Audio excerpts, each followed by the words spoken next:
We have most of our coffee refilled. We have another half cup of coffee.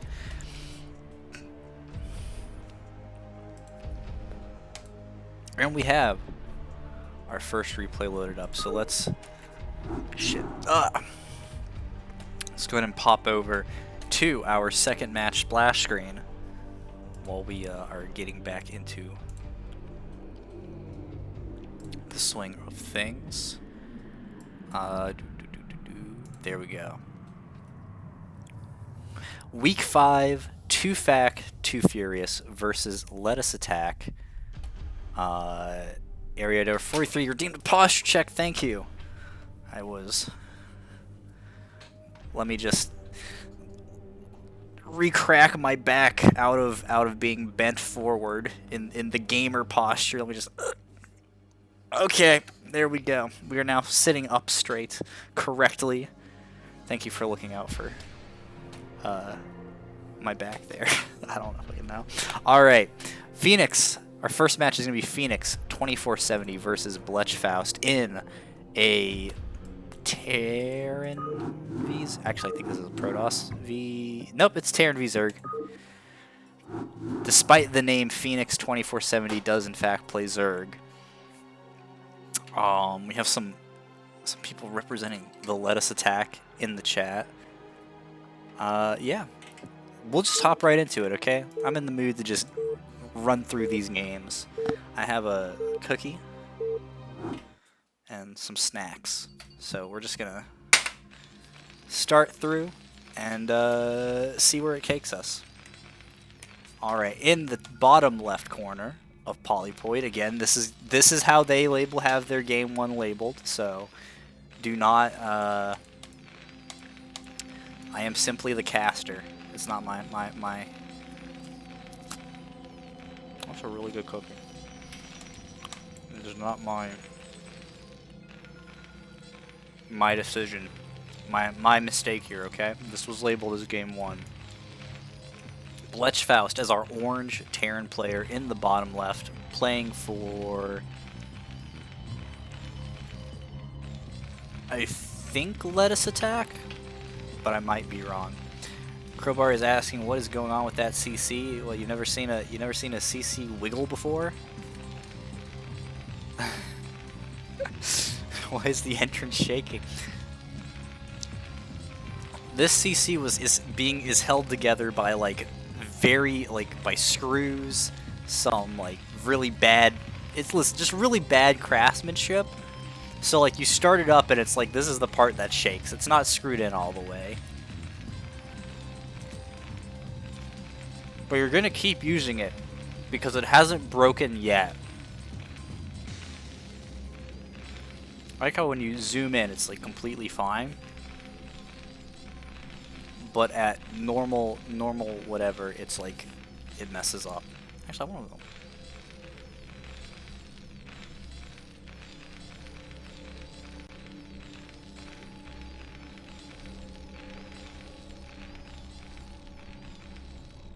That's so weird. It's like not doing it now. And then if we go back to normal view, and now it's doing it again. What the hell? So if we just, that's strange. Although Blechfaust floating nearly 400 minerals here. That's so weird. If you zoom in and out, it doesn't do it. But if you zoom in and use the hotkey to zoom out, it goes back to messing up. That's crazy.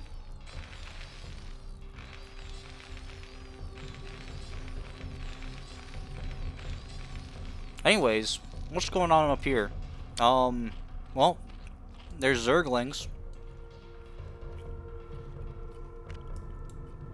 That seems important. We have a bunker being built on the high ground, but one Marine heading over to it, so this should be defended pretty easily. Yep, SCVs blocking the ramp, bunker set up to shoot the lings. That SCV did not mineral walk home, and instead it died. Died horribly. And those Zerglings can only poke up, but Phoenix isn't really hard committing to the to the push there, so it'll work out for them. Like they're getting an expansion, so Zerg is in an okay position after this.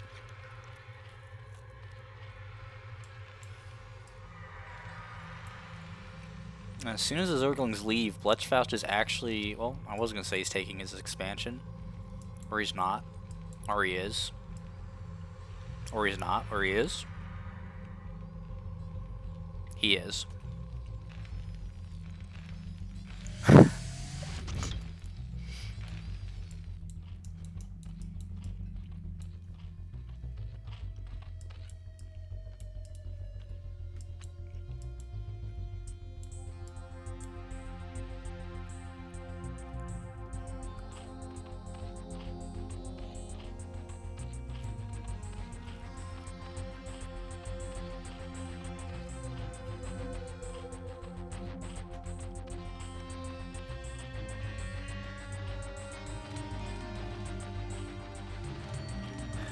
Wait.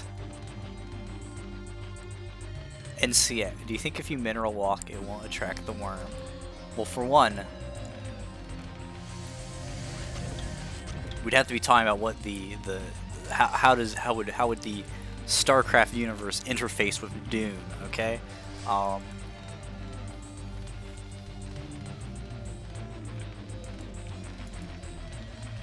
Which I'm pretty sure, like, if you put any of the StarCraft factions into Dune, like, I think Terran would have a hard time with, like, war and shit, because they're just humans, but, like, I'm pretty sure Zerg or Protoss would just kind of steamroll everything. Although I'm not 100% set. I don't know that much about the Dune universe.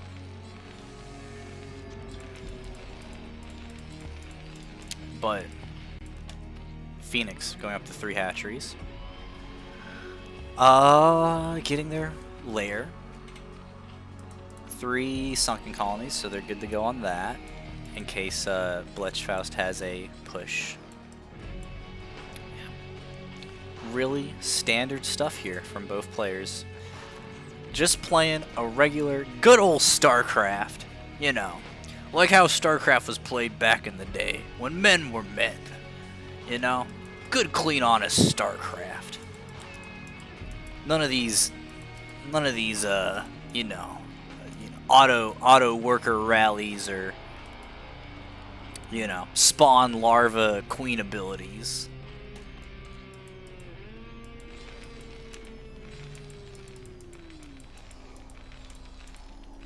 Before they introduced the 3-point rule. I don't play that. We weren't worried about Marines getting concussions.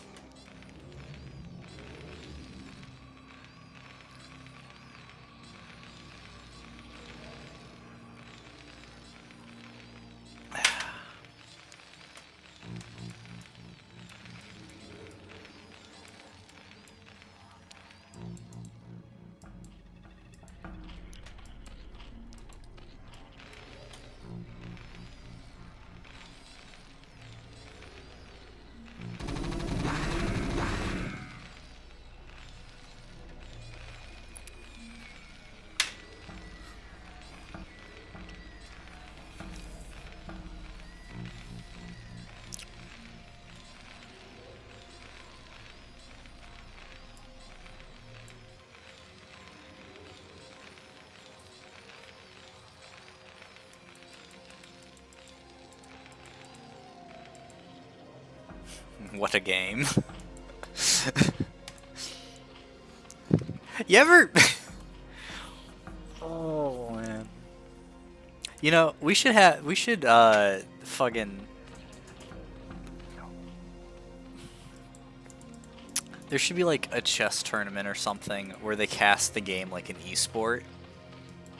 You know what I mean? Because like all the chess things, like the commentators are like basically silent throughout most of it, but then they'll be like, "Oh yes, a great move there. He's setting up the centerfold trade," and it's like, okay, I don't know what any of these words mean, but it sounds sophisticated. And I feel like chess. We need to get people who cast chess or like commentate chess, because they don't call it casting, because they're very refined. We need them to be like, and he's sending the queen down the center. My God, it's the Sicilian fucking gobbledygook. I can't believe he's pulling this move in game 3 of the fucking semi-annual chess tournament. Live commentate bullet chess.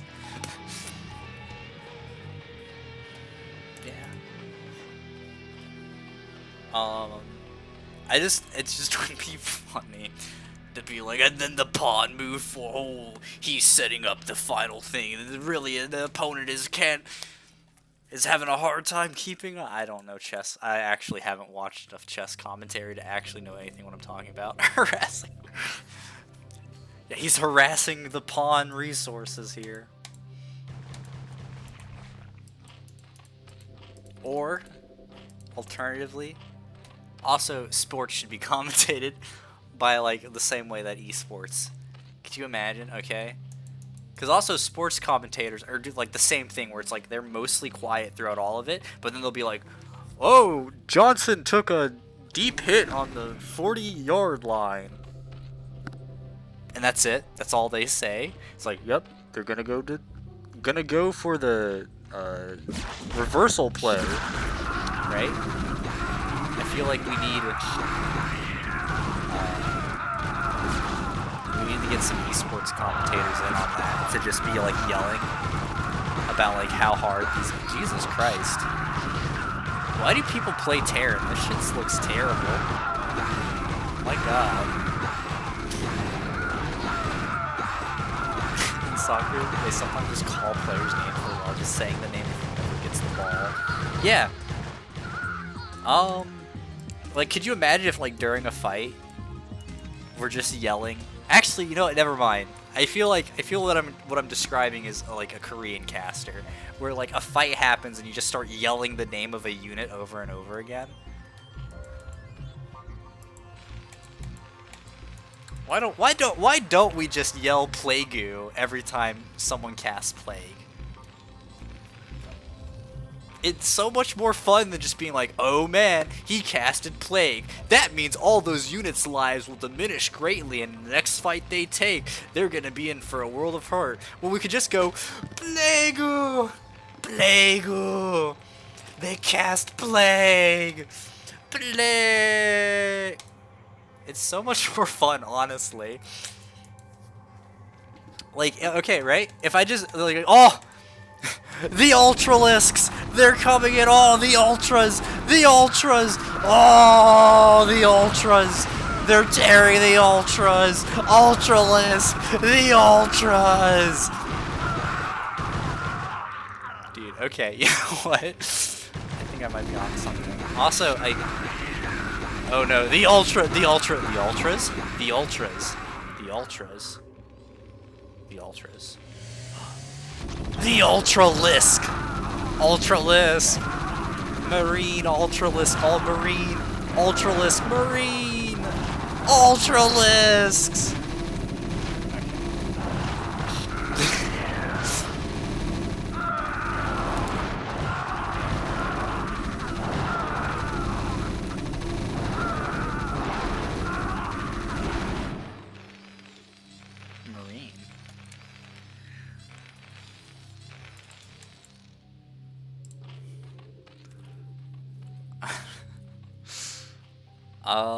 I don't even know who that's better for. I guess it's better for Blechfaust because they killed a shitload of Ultralisk.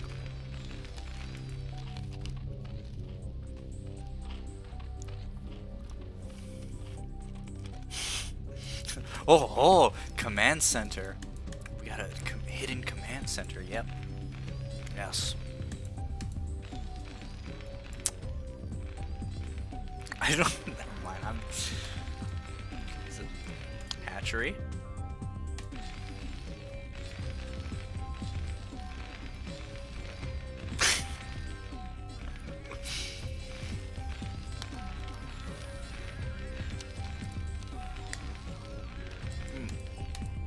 Oh, Ultralisks? Ultralisks.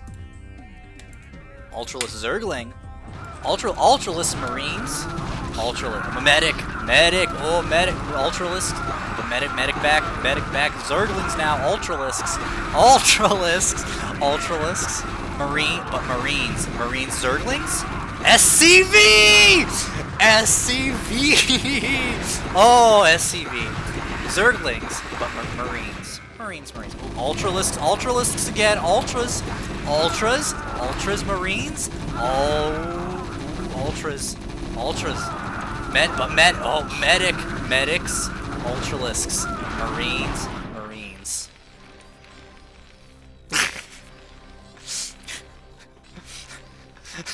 Okay. This is actually just way more fun than actually commentating the game. So I'm just gonna do this for the rest of this game, and then when everyone leaves, I'll start casting again.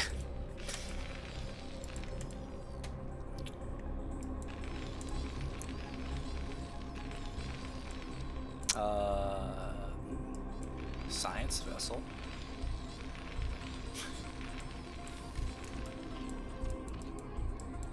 Hey, this map doesn't have eggs. Wait a minute.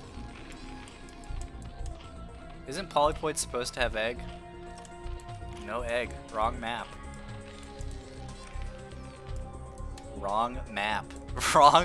Egg. No egg! Egg gone. Alright. Oh. Oh. No defiler. Then there's no defilers. Hive, but no defiler. Egg.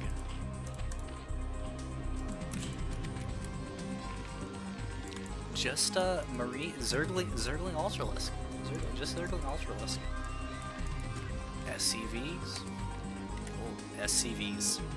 Yeah. 1-1. 1-1-2-2. 1-1-2-2. 1-1. The 2-2. Ooh, base. 5th. Ooh. 4th. 5th. SCVs? SCV. 48-34. Oh, Ultralisks! Ooh, Marines! Science Vessel Ultralisk. Ooh, Irradiate! Oh, Marines though. But Ultralisks so good. Even Irradiate. Oh, Irradiate. Ultras? Oh no. Zergling Ultralisks. Only Marines!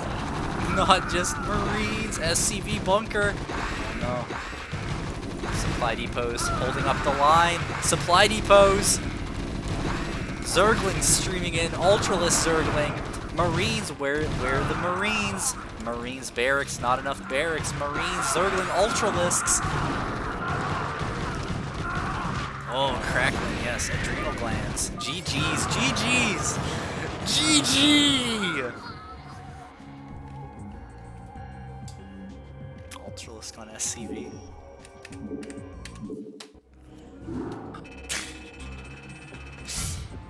Alright, so Phoenix takes game 1, wrong splash screen. Phoenix takes game 1 on Polypoid, and we'll be moving on to game 2, which hopefully is on Butter.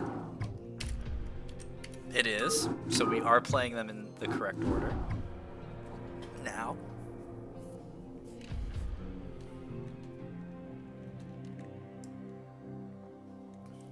Colossus. Listen. Don't look at the background too hard, okay? Look, it's cool Protoss, red Protoss. Yes, very cool. Yeah. My brain is empty. I don't know what exactly happened that game, but Zergling and Ultralisk seem really good.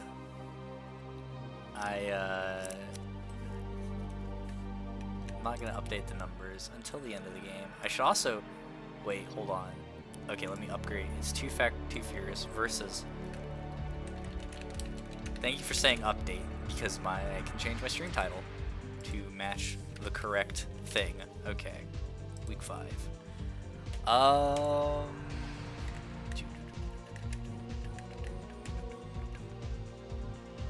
my gosh. There you go. Let's hop into game 2 on Butter. And we are going to see what happens in game 2, right?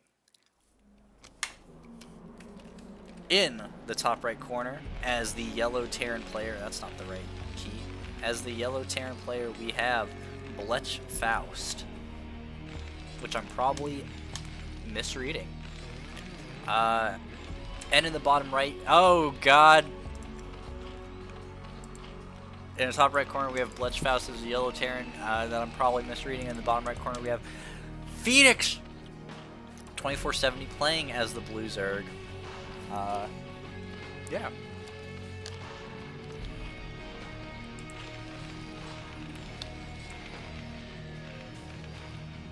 They really need to get the hinges on that command center entrance fixed.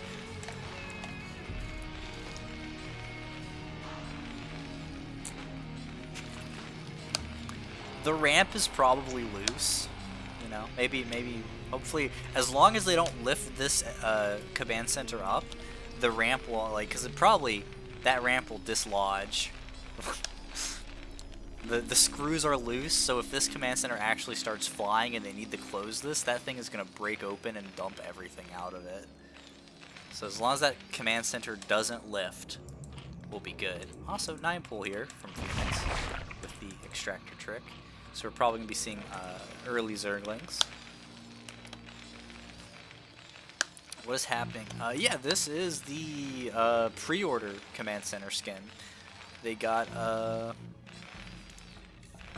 where you paid like $20 instead of $15, and you get the fancy thing. Light Swarm 124 redeemed a Sublime cast for 2,600 channel points. If you don't know what that means, it means that I have to rhyme as much as possible as I can. And to be warned, I'm very bad at it. So, but no refunds.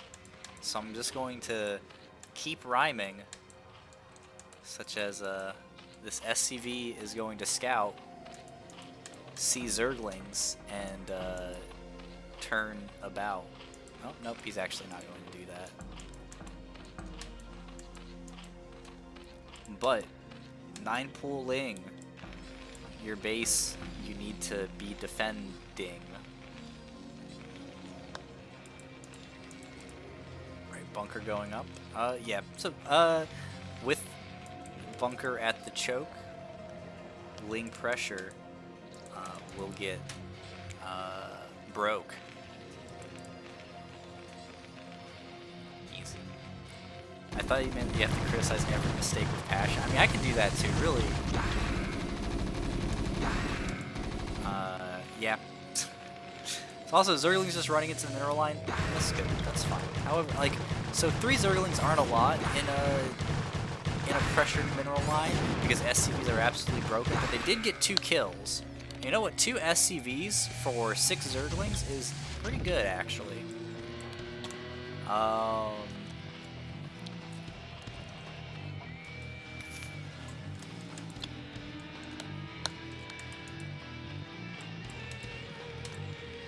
I probably need to actually compile...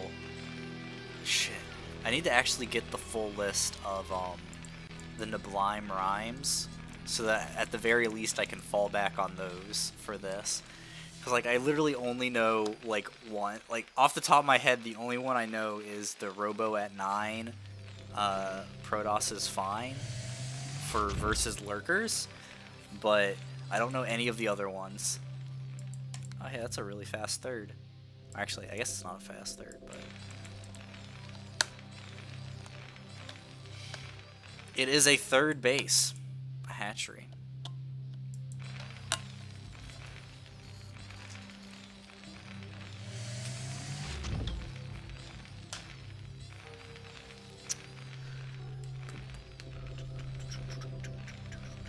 Third too fast, prepare for bust. I remember reading about the real cost of a worker, like in Wikipedia or something, and it was related to mass and how much a worker does on average on its average lifetime. That sounds very interesting.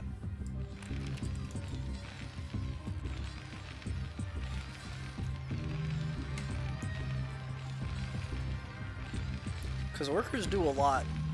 So, like, again, I was more like, and if it was like more than a zealot at the very least. How much a worker does what? So, like, if 6 Zerglings, right, if they kill an SCV, if they kill 2 SCVs, right, it probably went into, like, how many minerals that worker actually mines over the course of the game, right? So it's only 50 minerals, right? And technically you are replacing the workers, unless you're Blechfaust, in which case you built 18 SCVs and you don't need any more. But it's like, yeah, like, so how far did, like, Blechfaust get set back because they lost 2 workers, right?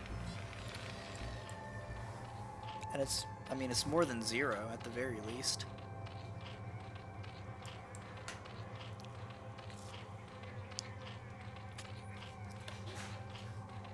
So if an SCV does 60 minerals per minute,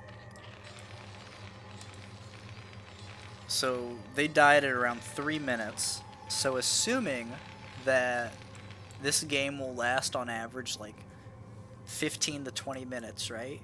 That's like 10 minutes of that's like 10 minutes of an SCV that could have existed. So that's like 600 less minerals. That's interesting.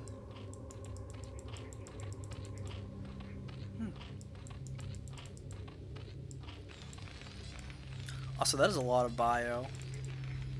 Like, that's enough. I mean, so it forces 4 Sunkens out of Phoenix because they can't risk that bio coming up and, like, wrecking them. Yeah.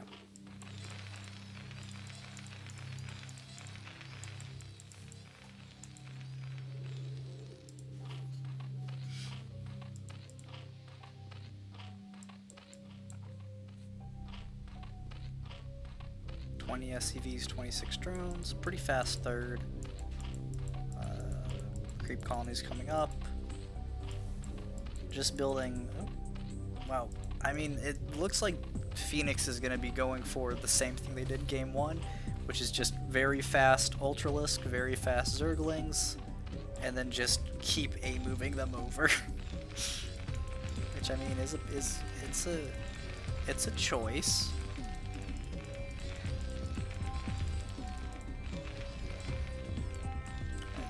Out from Blechfaust. There should be enough here to defend. And then, yeah. We should be seeing the hive here pretty soon.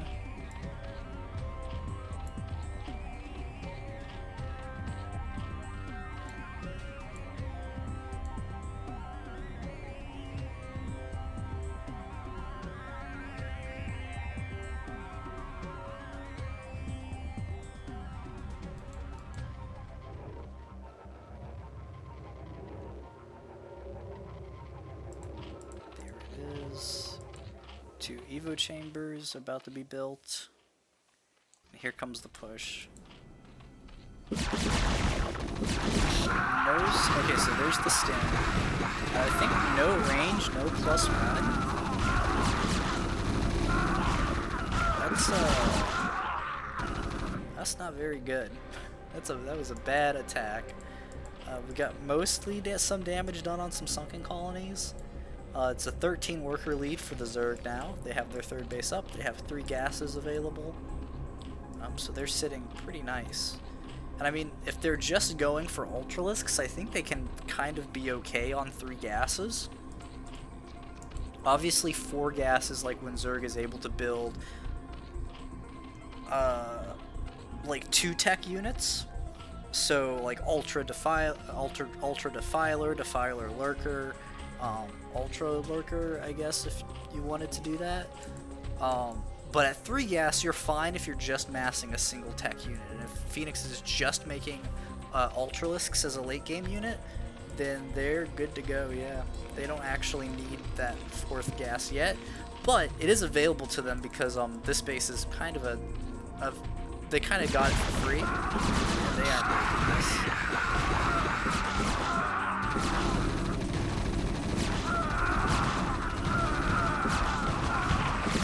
I do get one summon quality, and this one is pretty low. Oh no. Medic!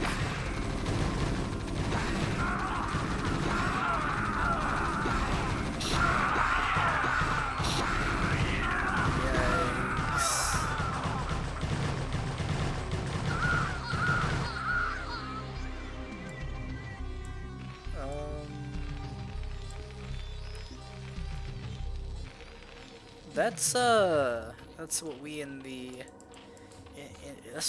the the StarCraft community call a bad trade.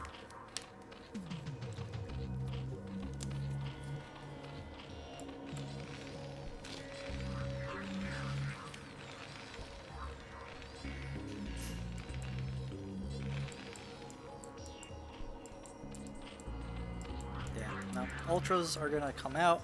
We have ultra speed on the way, which is very important. We have the melee upgrade started. And I mean, Blechfaust is kind of not getting up into the tech. Honestly, I think like the, like what is the Terran response to just mass ultras, right? Oh my god, you're getting Ensnare. That's actually really smart. So Ensnare is... What Ensnare does, it does two things, is that first, it decreases the movement speed of all units, and then, on some units, it decreases the attack speed. And Marines happen to be one of the units that it does that to. So Ensnare on a pack of Marines, and they stim, Ensnare on stim Marines makes them fire as fast as non-stimmed Marines. So, yeah. It's really good. Also, Jesus, here's the Ultra Conga line, ready to move forward. Here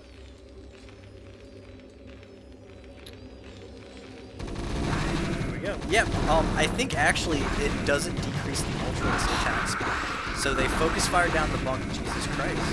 That is a lot of Marine damage, but the Ultras are trying to get on top. But these medics doing a great job blocking the Ultra having. The Ultras kind of got shredded there. They don't have their armor upgrade yet. Yeah, which is really bad. And that means Ultras will get shredded. So Phoenix really needed to wait for the armor upgrade. Now they do have a lot of bank that they can kind of sit back on, but god, they really took a undefeatable army and then said, you know what if we made it defeatable? So yeah, they missed out on their ultra. I mean, they have ultra speed, but they really need that Ultralisk armor in order to be able to fight this. And it looks more like Blechfaust is going to try to come across the map with this huge Terran force. If we were to take a look at upgrades real quick, they only have +1, but they're about to have 1/1. Compared to the Zerg, which is about to be on plus... Actually, not even close to being +2. And now we see this part where actually Zerg is having a hard time maintaining their gas production, right? Because they can make Ultras kind of steadily, but the issue comes down to they don't have the gas to upgrade as well.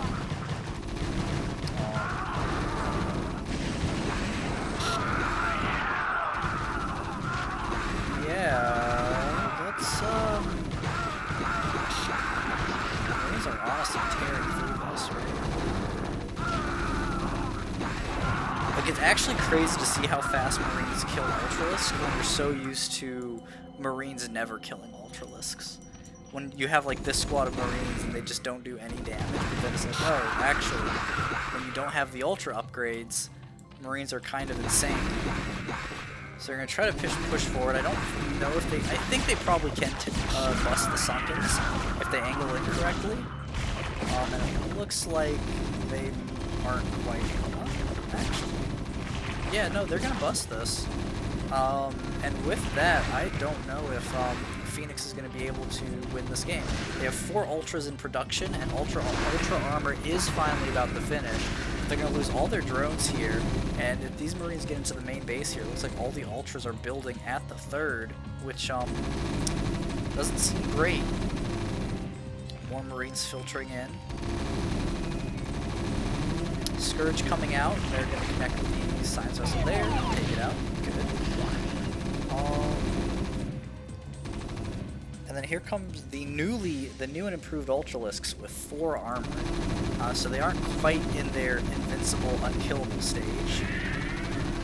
They aren't quite Sundowners yet, but they will be good enough to clean up this Marine force.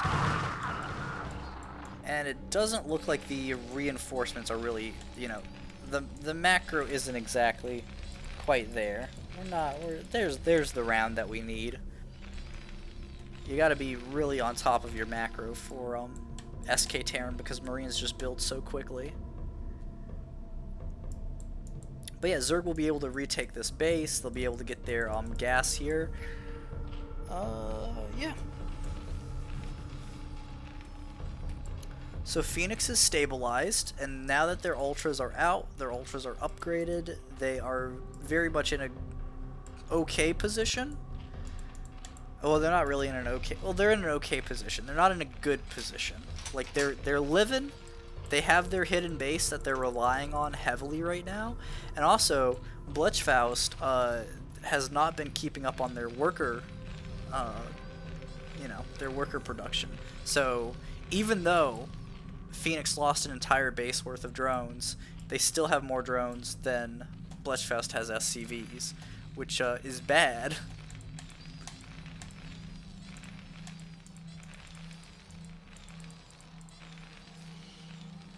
A little bad.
Well,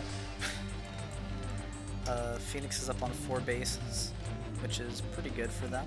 They built Sputalisks, so we do finally have units that aren't Zerglings and Ultralisks to fight. You want to make this into a greater Spire Phoenix. Let's see some Guardians.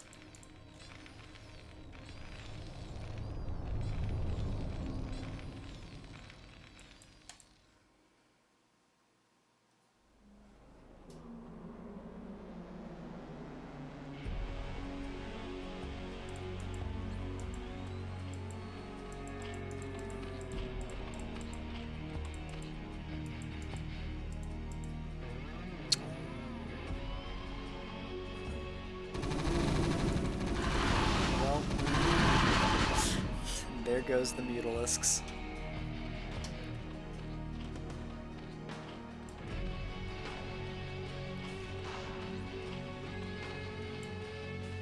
Interesting. So here comes the Ultralisks. Now I guess the question is this enough to fight this biome, right? I think it might be. That's a lot of Zerglings as well, right? And the Ultralisks are doing a great job taking so much damage. So many Zerglings just died to that Irradiate, though. But where are the these ultras running to? Oh, they're panicking because of the irradiating into a corner. That's crazy. If they actually went and fought these Marines, they would be dealing so much extra damage. But unfortunately, because of that sort of mess up of the AI and Phoenix didn't control their units, they are getting wiped out. Yeah, no. Blechfaust is in a very nice position here. We do have 8 Ultralisks in production somewhere. Probably here. Now Blechfaust is going to be trying to bust the 4th, but again with 6 Ultras coming out, they should be able to take care of this army because the other army got caught in the corner. Yeah, so the Ultras will clean this up, and then they'll be able to clean up these reinforcements as well. Probably?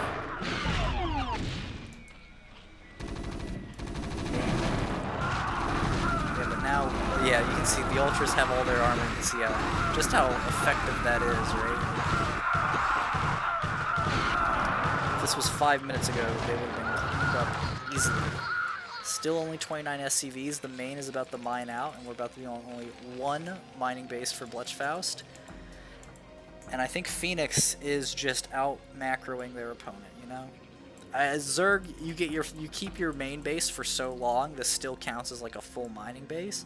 So Zerg is on 4 bases, Terran only on 1, not even approaching to expand yet, and really doesn't have the income to expand, right? Like their minerals are so low. Yeah.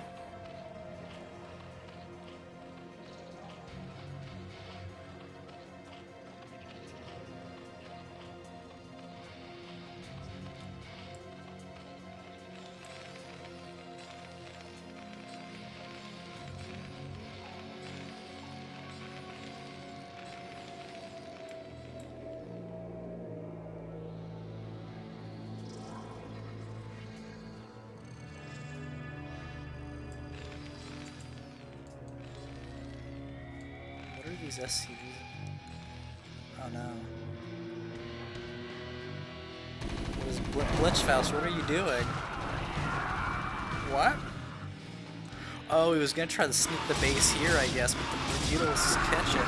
Meanwhile, the entire army is getting torn apart by these the Zergling Ultra. Wow, that's crazy. Okay. Well, actually, no, Marines might win this fight. Yeah, they'll win the fight. Unfortunately, all these SCGs are going to be taken out, and that's really bad. Oh, and this army's going to die too. RIP.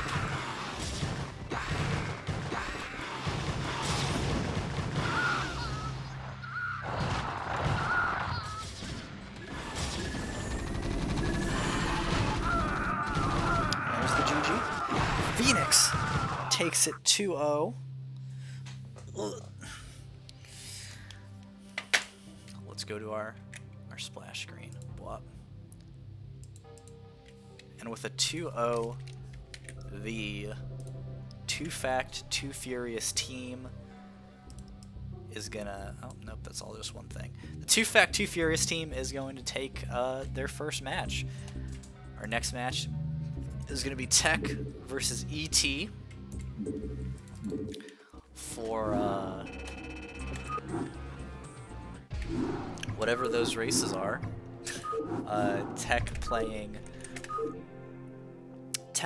Protoss, ET playing Zerg. Let's hop right into it. Also, let's just check real quick. I'm curious. So Tech won. Actually, yeah, Tech won 2-1 over their opponent last week. So let's see what their week 2 weeks ago was like in a different yeah, I think a different matchup. In this PVZ. In the bottom right corner, as the purple Zerg, we have ET or Extra Time. And in the top left corner, we have Tech representing Too Fact, Too Furious. Once again, score screen still up. My God, what an amazing cast! All right, but you can feel like you're in the game from the casting. In the bottom corner, in the bottom right corner, Extra Time, ET representing Let Us Attack, and in the top left corner, representing Too Fact, too furious. TekAjpu.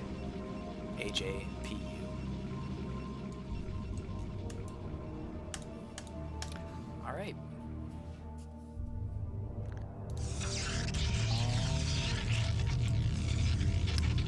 Standard stuff, nothing crazy. Scout on pylon, that's the safety scout. ET looks like they're just going to be building. They're on 9, getting an overlord. So we'll see if it's a 9 pool or if they're going to be going for a 12. Actually, no, right? If they're getting the overlord first, then it has to be they're doing a 12 hatch type thing, because the overlord will spawn, they build 3 drones, and then they'll get a spawning pool or hatchery. Yeah.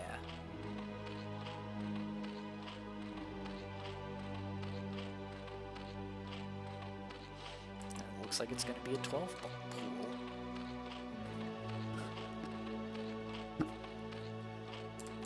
Probe scouts, bottom left, doesn't see it. I'm going to head bottom right, and we'll see it.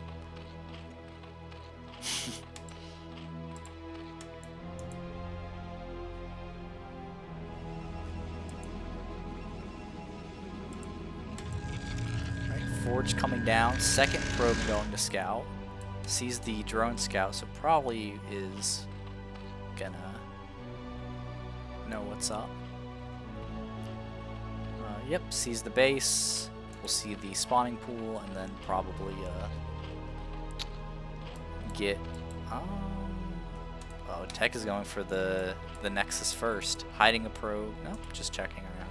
Okay, so the probe is gonna go hide up there. Yeah, but Nexus, and then we'll see a cannon come down, and because they are, well, I guess they are technically scouted because of the overlord, but we will see that cannon should finish before the Zerglings are able to get up there and kill it, especially because they are being distracted by this very sneaky probe. So good job, sneaky probe. You did it.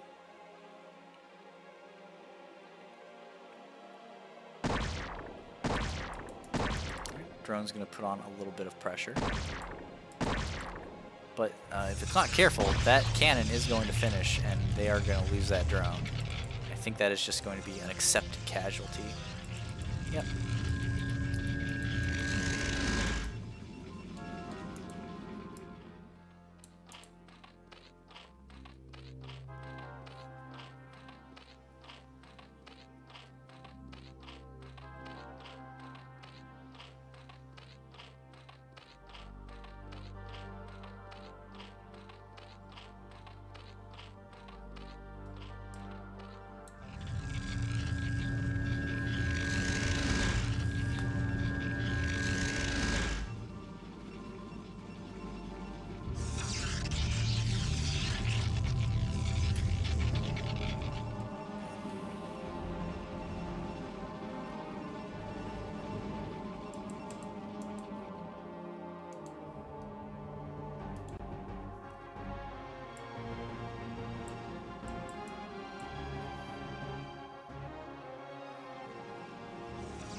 Well, this is definitely a PVZ.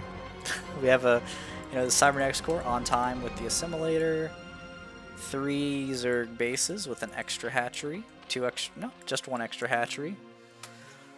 Yeah. Zerglings outside the main to keep the Protoss honest.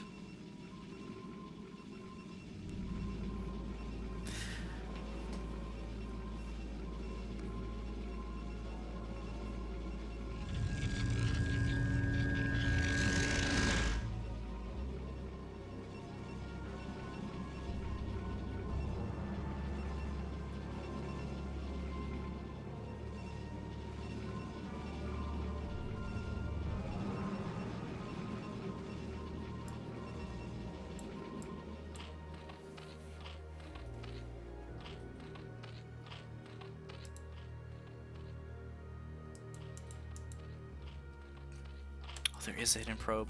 Cannon rush the main. Tek, this probe is getting away with it. You can build photon cannons here. It'd be hilarious. Please, do it. It's funny. Oh, damn. Can't hear me. And there's the... So there's the Stargate.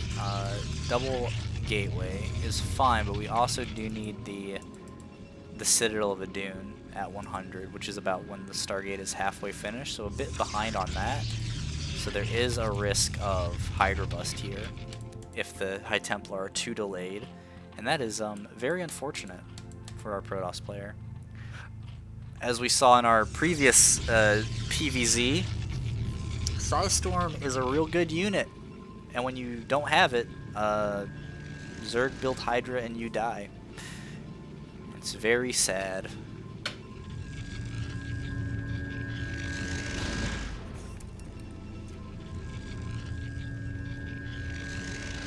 Because like I can hear you, but I can't do anything. True. Unfortunate. Please get the... Where's the tech? You need the Citadel! It's like the fucking... What's the movie? Indivisible? What's the fucking space movie with Matthew McConaughey? Where he's like, it's me. This maneuver is gonna cost us 15 light years in the real on Earth. What is it? I actually don't remember. It's fucking like space galaxy. What's the fucking name? Okay, someone please help me out here. What is the Matthew McConaughey space movie name? Like Stargaze. Interstellar, yeah. It's like the Interstellar scene where he's like looking through a bookshelf and he's like, you need to build the... Oh, yeah, actually, never mind. Damn it. It took me so long to remember the name that Tech already got the Citadel of Adun, so the joke is ruined. But now he has to get the... Oh no, he's getting Zealot legs instead of Storm. No! The unfortunate. Well, actually, that's a lot of Zealots. We could be doing a good timing attack here. +1 attack, +1 armor, and Zealot speed is like not terrible. Archive is supposed to be... Yeah, the archive should be like done by now. You essentially like should be researching, but it started, so it's fine. Tech is going like harder on Zealots in order to maybe get a kind of like a +1 timing attack, and that's okay. Like you can do this. It's just not as good as Storm, right? Especially before pre-Zealot speed, Hydras will shit on Zealots. But Zealot speed is very much almost done, and once it is, like, these Zealots can just kind of, like... Zealots will tear through Hydras. Once, they just have to be able to connect, and Hydra, like Micro, they can kind of just dart back, shoot Zealots, dart back. But, wow, they actually did get a Overlord, so extra time is supply blocked. Storm started, Templar started, Zealots continuing to be made. Like the sunken colonies at the 3rd, that's really good. Sunken colony behind the Sim City there, that's really good. Yeah. So, good play here from both players. They're doing great. Zealots on the move now. They should be able to get on top of these Hydras and take out some of them. But with the reinforcements, I don't know if they'll actually be able to fully take this fight. Really can depend.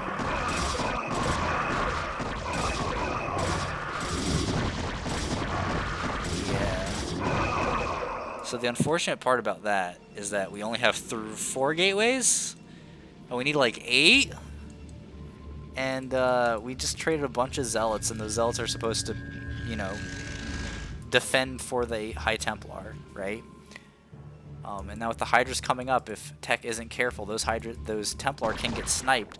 And like, Storm is just about done. It's not quite finished yet. It's so close. It just has to buy a few seconds to keep these fuckers alive. But one dies, but we do get 1 Storm down. We get 2 Storms down. Not the greatest Storms in the world, but the Zealots can help clean up. And Zealots will clean them up pretty quickly. Corsairs will come in and start taking out the Overlords. Those Overlords do have speed though, so they aren't free kills.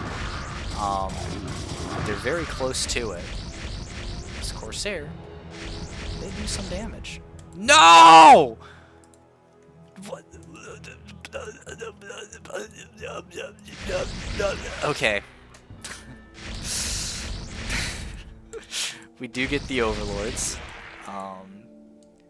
All three? All three? Oh no. Oh no! Rip these Corsairs. We lost one Corsair. One Corsair for 2 Overlords? That's fine. That's fine. Getting a 3rd base, that's pretty good. Corsairs are going to be able to take this 3rd Overlord. Yeah. As Tech is just going to continue building those High Templar. Now, if this were not tier 3, I would say Tech is really late on their robotics facility. They also aren't. They have 1 probe mining their 2nd gas, which is terrible. Also, what is this engagement here? All these High Templar, every single Zealot is now dead. Oh. Well, that's the game, folks. Yep. I mean, okay, they do retreat to the cannons, so that's pretty good for the Hydras there. But the cannons are dead. Soon the High Templar will be dead, and then the Zealots will be dead, and then this base will be dead. Unfortunate. You look away for 1 second, and Hydras have melted through all of your Zealots, and your High Templar are not able to get all their storms off in time, which is very sad, because the Hydras were all like clumped up right there. There were so many nice storms, but unfortunately, extra time, fortunately for our Protoss player, fortunately for extra time, our Zerg is able to go up 1 game and get a win there. Alright. Alright, time to move on to game 2.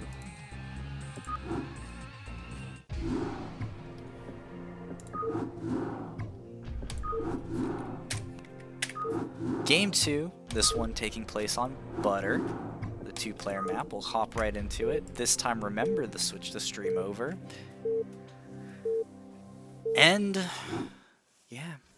Top right corner, we have TekAjpu, which actually, if you could type out how to pronounce your name so that I can do that better in the future, because I think I've cast a couple of your games, and it would be nice to know how I'm supposed to actually say that. But TekAjpu for 2 Fact 2 Furious in the top right corner, playing the dark green Protoss versus their opponent. Extra time in the bottom right corner of Butter, playing the purple Zerg for Let Us Attack, is doing a 5 pool. So I'm yep. Hold on, this isn't the 4 pool Lifeguards team. Yep, so we're gonna have a 5 pool on Butter, which, you know what? It's a 2-player map. You might as well, right? Throw one out. Extra time has that freedom. And honestly, 5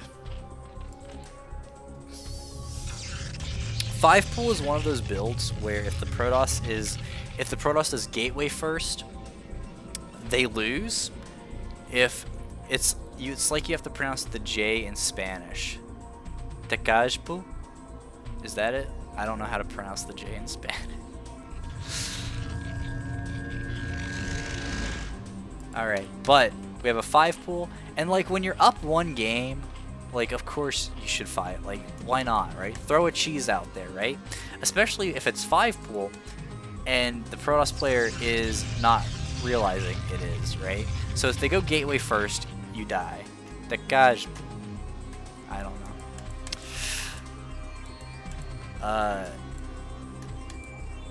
Okay. If you go gateway first, you're probably gonna lose. If you go forge first, you can kind of not die horribly, but you need to go get your photon cannon out immediately, and then you also need to defend it with your probes pretty well, right? So there needs to be a photon cannon started right now, and there's not, right? TekAjpu. Okay. Okay. And so... Because... Yeah, so we have our 2 photon cannons started. We have our probes pulled. But now the question is, can they defend in time for the Zerglings to not get up here and kill all of them? And even then, it's not guaranteed. Oh no. Rip.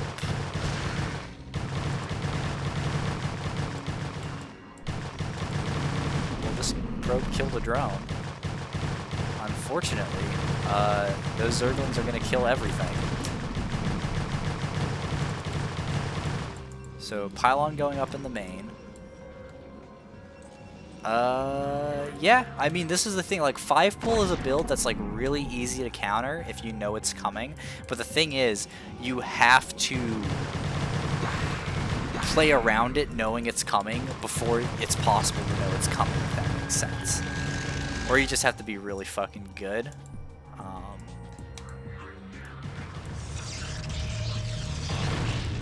And it is possible for, like, probes to kind of fight Zerglings, but it's not...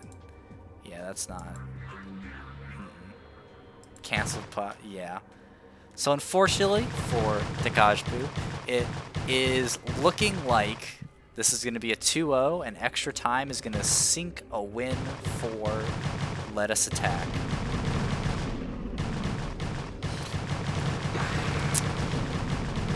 I just spilled coffee on my keyboard because I thought my coffee cup was empty. So, clean that up real quick.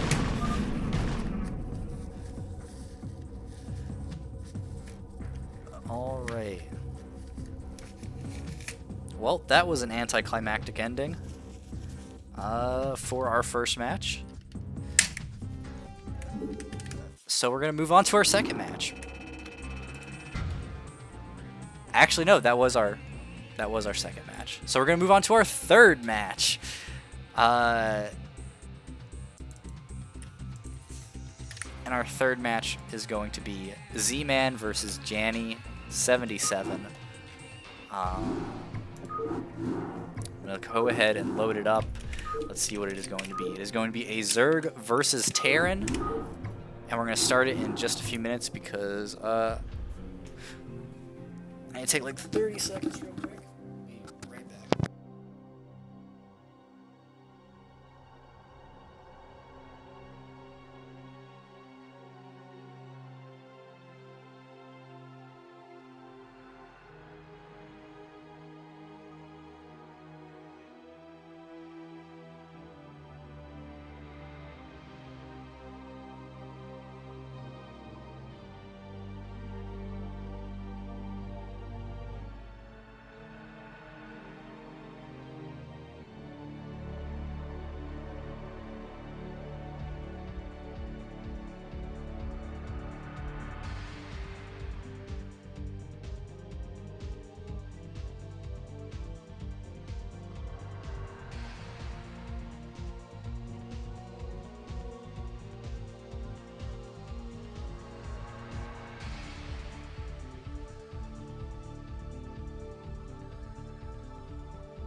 Alright, let's kick it.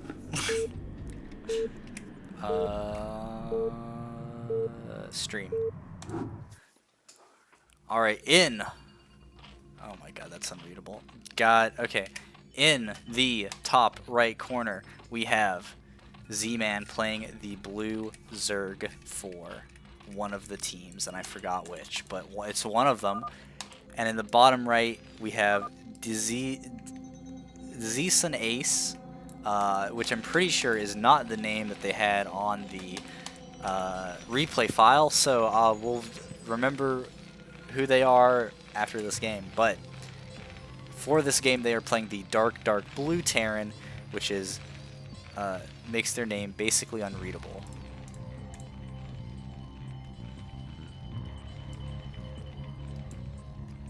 TekAjpu. TekAjpu. It is not.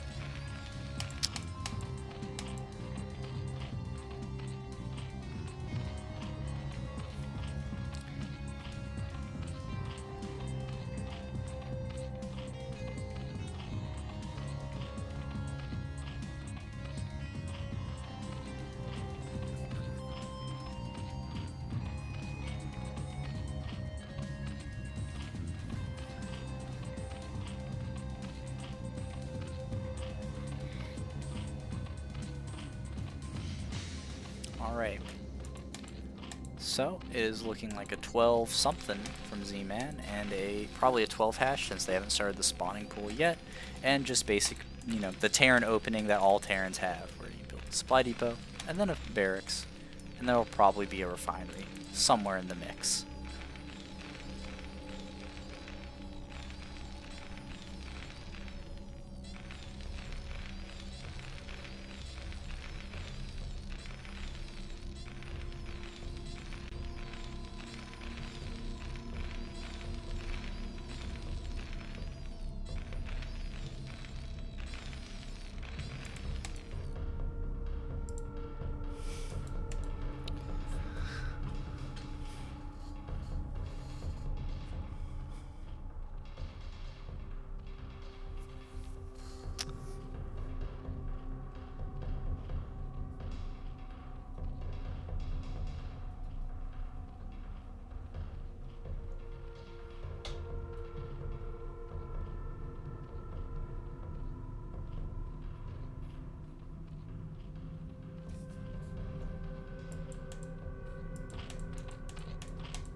Alright, I've come to the decision that this like dark blue color is like one of the worst ones.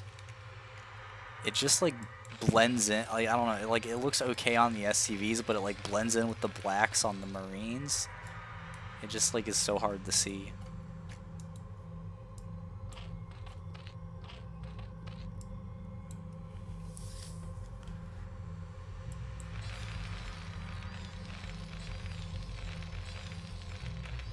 Is this lo-fi cast quiet sounds to mine too?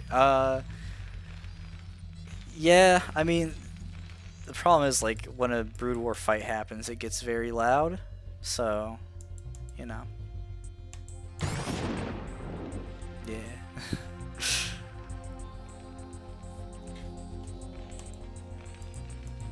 Could probably increase the music up a little bit.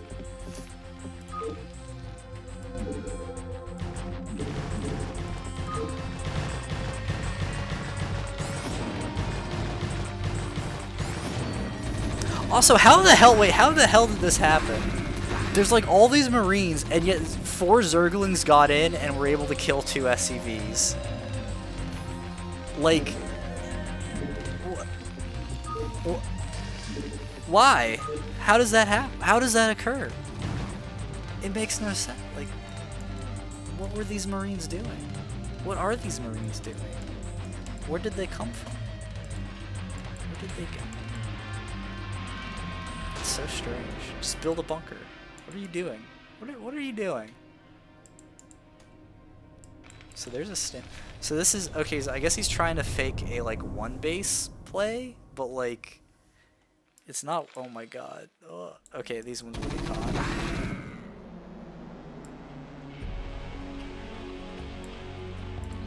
So Zmaan going up the 2 bases, getting their creep colonies set up. We're gonna have to be careful though. Those shouldn't be late because sunken colonies take exactly 3 seconds to build. Like, look at this progress bar. They fucking have ludicrous speed enabled. It's insane.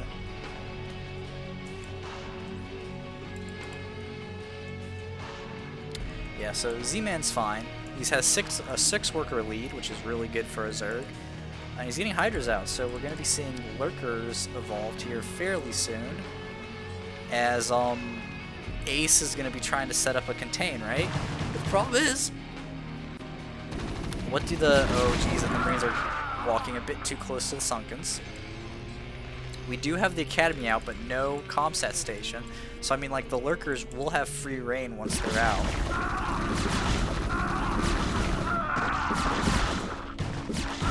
I think that was not the right move.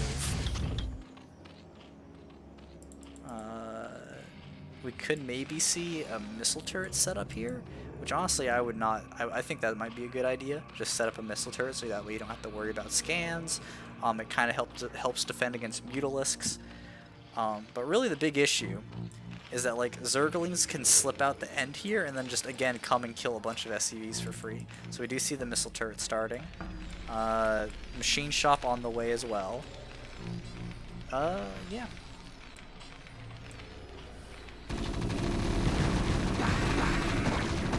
Hydra's trying to bust the bunker, not quite working.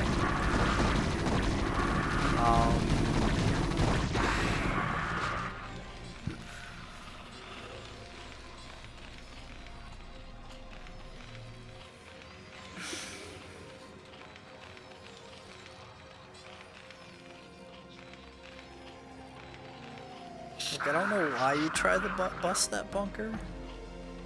Because now you don't have Hydras to build Lurkers with, because Lurker aspect is finished, right? So you're down 4 potential free Lurkers.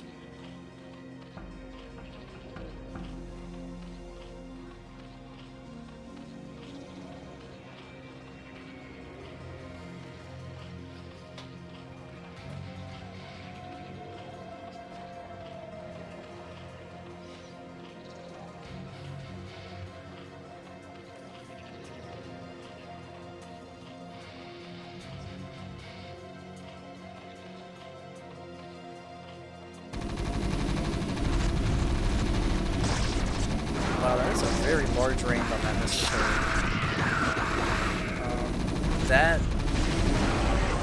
The Lurker was hitting the bunker from back there. You didn't need to do that.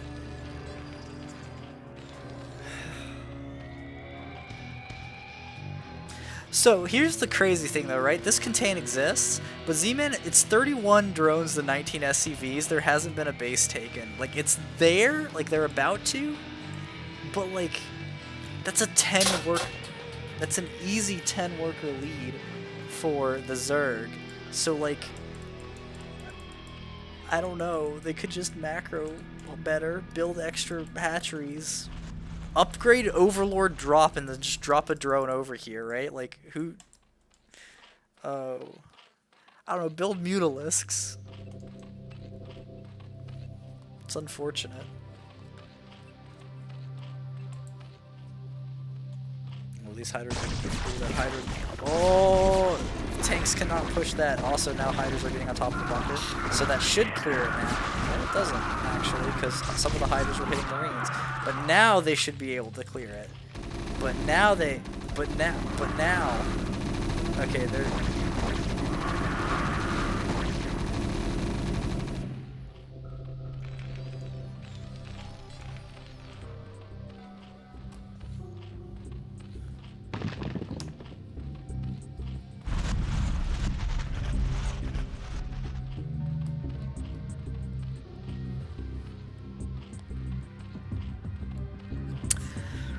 What an interesting game.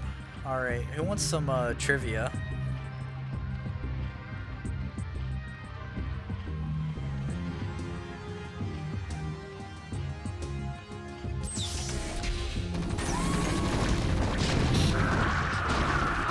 Oh wait, no, we have a fight. Okay, Hydralisk coming in. Of course, firing at the things that aren't the bunker or the siege tank.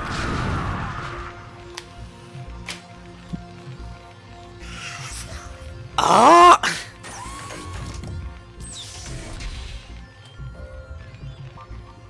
Sometimes you see these engagements and it's a little frustrating, when the Hydras could just dive on, kill the siege tank super easily, kill the bunker super easily, back off, let the lurker come forward and help clean up the Marines. But you know, that's okay. Just let that economic, just throw units away, I guess. Alright, yes, yes, finally, no, yeah, no, please.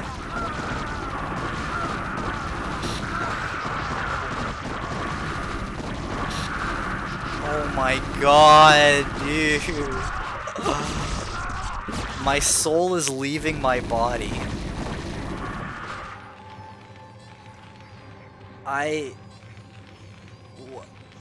This is after that same siege tank, I assume, was donated to the sunken colonies?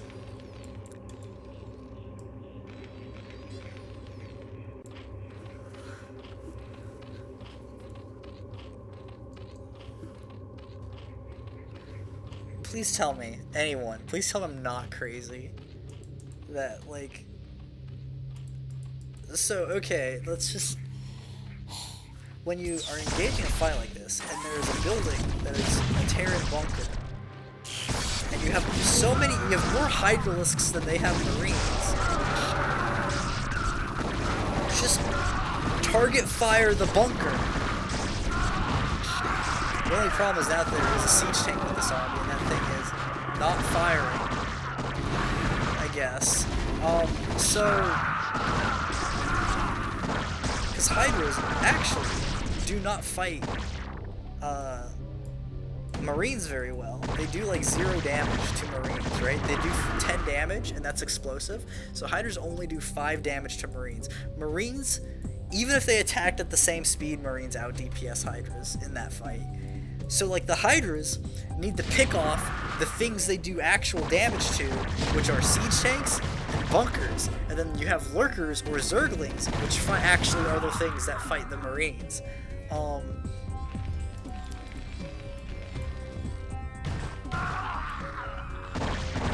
And like, okay, well, there's gonna be a lurker in the natural, so like, okay, that's the game, I guess. This lurker is gonna come from downtown. Yeah, okay, yeah, no, this is cool. Oh, okay, this lurker, thank Michael Jordan of lurkers here. Well, he was.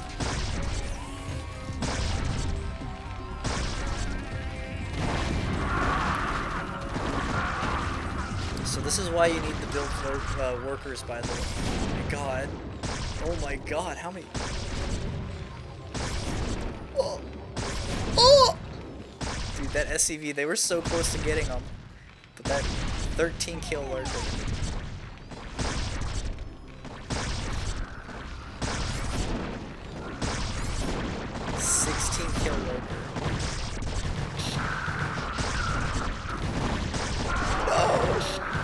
Jordan Lurker's dead. Yeah, this was a game of StarCraft, and it was very interesting, I will say. But this is why you need workers, because Zmaan had 9 workers over their opponent, and that is enough to be able to out-macro them and murder them, especially when you're playing Zerg and your opponent is Terran. When you're Terran and you have less workers than the Zerg, there's a problem. Like, even though, for all intents and purposes, that position was really good for the Terran. But they donated siege tanks, which was bad, but also the Zerg donated Hydralisks. Like, both players, nobody was engaging well this game, okay?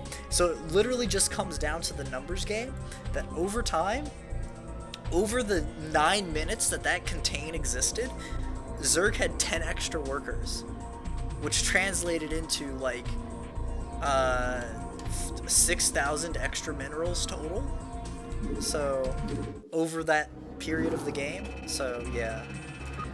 Let's go to game 2 for them. For Zmaan versus Johnny. So, Johnny, they did okay. They had a good play.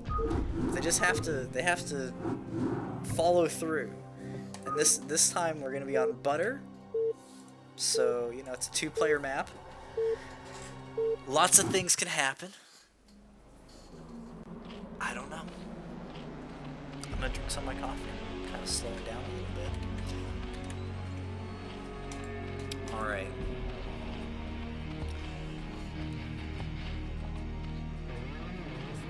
Zmaan sending that overlord down immediately, as you do when you're Zerg, and you get a free scouting unit.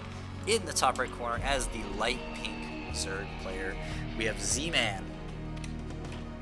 And the bottom right, as our white Terran player, we have Johnny 77, or as in-game they are DZ Sun Ace. I'm probably just gonna call him Ace. So yeah, that's our game. That's our matchup. That's where we're at. Zmaan looking to make it 2-0, take a point for their team, while Ace is looking to even the scoreboard up so that they are going to be able to go to game 3 and potentially take the series.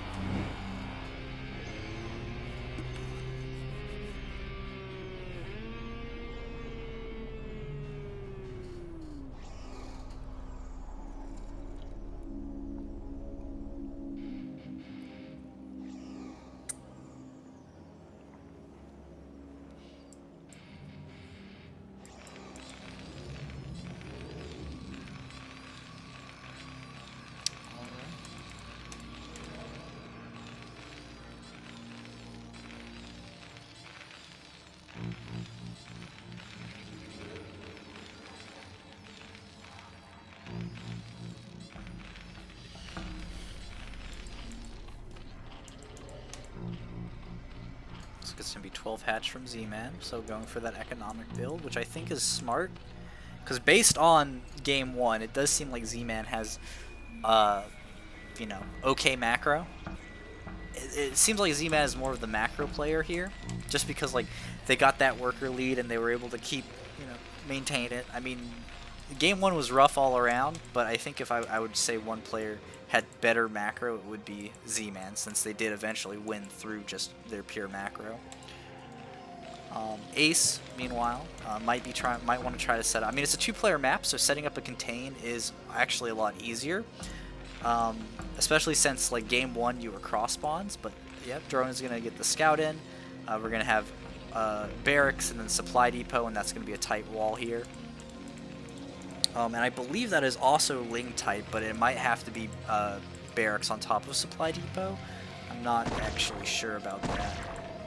Drone getting some harassment done, but as the Marine pops out, it should get taken out. Yeah, that drone is unfortunately going to die. And with that, Ace is going to have a bit of a worker lead just for right now.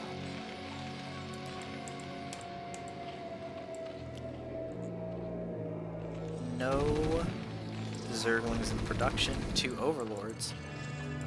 It's odd to have, I guess, building 2 Overlords at a time right now, but sure. So looks like Zmaan is just going for a very fast third base off of only one Zergling group, 1 Zergling pair.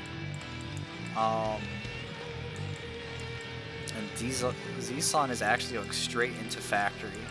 So we have factory, academy, and engineering bay all like starting or were being worked on. So it looks like more Ace is going to be going for that kind of maybe a timing attack with some mechs sprinkled in. But yeah, Zmaan going to take their third as they just continue to drone up, and the Zerglings move out to keep the Terran player honest, right? Just check in here and be like, oh, okay, you don't have an expansion, right? Get a count of what exactly is going on in the Terran main. Factory finishes. And so I guess this is kind of the inflection point. Okay, so it's actually going to be 1-1-1 before any other sort of factory tech. And then we are seeing an armory being built. And if there's any Terran players in the chat, please let me know. Do you need a machine shop for your factory to build Goliaths? Or do you just need the armory? Because there could be maybe some sort of 1-1-1 where they're getting Goliaths and maybe dropships and doing something weird, or just, you know, Goliath play in general. No, but never mind. They are getting their machine shop, so we might be doing Valkyries, or, and what is probably the obvious answer is that we're getting an armory for mech upgrades. and Ace is just pure one-basing it. Unfortunately, we're kind of seeing something that happened last game too. They got up to 20 SCVs and they just sat there, right? So that means that Ace's economy is going to be horrifically behind, right? And this isn't a game where they're keeping their opponent on 2 bases. This is a game where the Zerg is able to take their 3rd base, right? The contain never happened. And so not only will Zmaan have the worker count that they want, but they'll also have the base count that they want. Alright, so we're getting siege tanks and Valkyries, so we're going for a mech style here, with Valkyrie as the supplement. So, I mean, I'm not against this. Queen's Nest Spire going down for Zmaan. Probably will see more, you know, drones continually being built. We're going to be going up to 33 drones. But here's the big push, right? So I guess the question is this enough to end the game? And it probably isn't. So Zmaan is going to need a little bit of time. Actually, I think they're going to be given that time. I don't think Ace actually is looking to push. Looks more like they're just trying to secure the natural so that they can expand. Finally building those extra SCVs, but still a 30 worker difference. Wow, 4 sunken colonies being pushed out by Zmaan. Interesting. Spire just about to finish up. And we see the Mutalisks coming. So 3 mutas in production. Enough for more, but unfortunately we do have that supply block, so we're going to have to spend the rest of the larva on Overlords. And that's going to get even worse as these Valkyries start moving out and taking out Overlords. So 1 does fall. Z-Sun using this Valkyrie for scouting, which is pretty good. SCV set up to take the expansion. So they're playing a lot cleaner this game. I think that's because they aren't trying to commit so much to a contain. The mutas are flying across the map, but we already have missile turrets up in position to defend. So nothing to worry about there. But we do have even more Mutalisks on the way, and honestly, like, a control group of Mutalisks can absolutely take out a smattering of missile turrets, right? Yeah.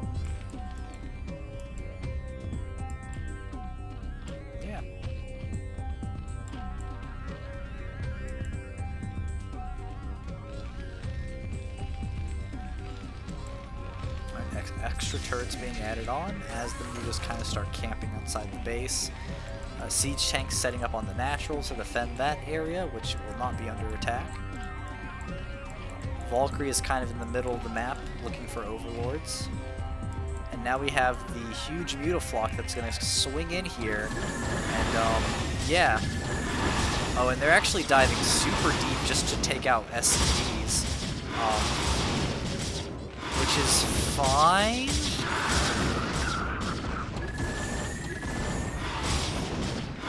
You know, only issue is that these mutas are absolutely trapped. And once this Valkyrie gets here, let's just watch the muta health as it kind of just dwindles. They will retreat. Actually, most of them get out. That was 12 mutas flying in, and like all 10 of them they only lose 2. That's not too bad, actually. And it looks like Zmaan is going for the Ogre Zerg gamer, just continually pumping mutas. Wouldn't be surprised to see that air upgrade pretty soon. There we go, +1 Carapace. Ace is going to want to be building more Valkyries, but again, it's over near like 16 worker difference, 14 worker difference is huge. Especially when as Terran you're still behind him, like, you know, your Zerg is up a base, which is where they're comfortable at. Mutas are actually diving onto the natural, taking out missile turrets there. And then we'll just retreat as the Valkyries show up. But we have 2 Valkyrie now, and that is going to melt through the Mutalisks. So that's actually huge, right? They do trade, they do get 1 Valkyrie, and that is hard for the Terran to replace on only 22 SCVs. But the Terran's going to have to rebuild all these missile turrets, so that's going to be some crucial moments for them as well. I think Zmaan can just keep putting on the pressure, And as soon as like the last Valkyrie dies, 4 kills. Crazy, right? That's just so many Mutalisks. They kind of have an anti-timing. They attack right in as the missile turrets finish. Ooh, this is really rough for the Zerg, actually. They're just diving in, trying to find a place with no missile turrets. And it's the kind of thing where it's like we sometimes see this in games where it's like, okay, you're microing too much. Like, if these mutas just A-moved, they would be fine, right? Like, the Valkyrie would die pretty quickly. You would take a lot of damage on the mutas, but you would be fighting over, like, round here-ish. You'd be taking out these missile turrets and whatnot. And instead, all of those Mutalisks are going to die.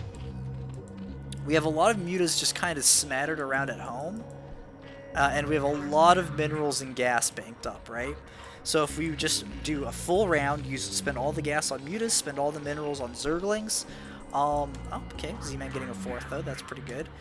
You can keep the pressure up, and eventually you'll probably run the Terran over, because, again, you're at an 11 worker lead. Instead, Zmaan taking a 4th, getting their Hydra Den up. Ace getting a science facility. Also, another thing you can do is if your opponent isn't getting a bunch of Valkyries, you can just get Scourge. And, like, the missile turrets will target at the Mutalisks, and the Scourge can just try and hit the Valkyrie for free. But, I mean, again, it's kind of that position where Zerg has 50%, not 50%, they have 10 more workers, so, like, at this rate, it's like 30%? Nearly 50%, okay? 12 over 25 is probably around 50%. More workers than you. They have 2 bases up on you. Like, that's just bad for Terran. And it really just comes down to the macro, right? Losing so many SCVs, not continuously building SCVs to match the Zerg. Because again, like, Zmaan kind of has been throwing away Mutalisks a little bit, right? Like, they've been taking a lot of dumb damage where it's not really helping them. But yeah, we're on Hive here, so we are mixing those Zerglings in. We're getting adrenal glands.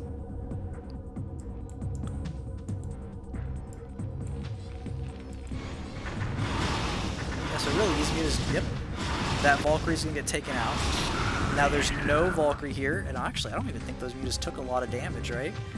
They did have +1 armor, so the Valkyrie damage definitely got, lowered by that. And now as they're moving in, the mutas can kind of engage. Unfortunately, it wasn't the cleanest engagement. Those Marines have +1 attack. The siege tanks will fall, but Hydras do not fight Marines well. So, again, these Marines are going to clean up. And I think, like, that was a ton of units thrown away. But Zmaan has 4 bases. And, like, they're kind of, like, can just trade as inefficiently as they want. Was it clean? No. Was the defense clean? Not really. And so as long as you're, like, fighting, like, unclean versus unclean, you're kind of fine. Also, this siege tank is still stuck. They're going to have to kill the supply depot. Unfortunately.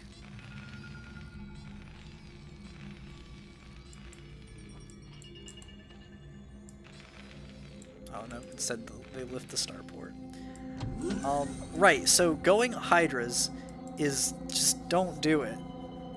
Zmaan, if you are watching this, do not go Hydras in ZVT unless you have the Defilers to back them up. Because this is gonna be very sad watching, like, the Marines and not even, like, just tear through them. Well, you know what? Maybe they won't, because that's a lot of Hydras. My god, I just am caster cursing myself on this. So the Hydras are... Yeah, that's just a lot of Hydras. Never mind. You know what? If you're 2 bases and nearly 20 workers above your opponent, you can do whatever you want. As long as you just A-move into them and don't right-click into their base, I'm pretty sure you'll win. Yeah, so Zmaan takes it. The Natural's gonna fall. All those SCVs are dead. And Ace... Zmaan's gonna take it 2-0 for their team. GG's are called. Good play to both of our players. And let's check out. Let's update these scores.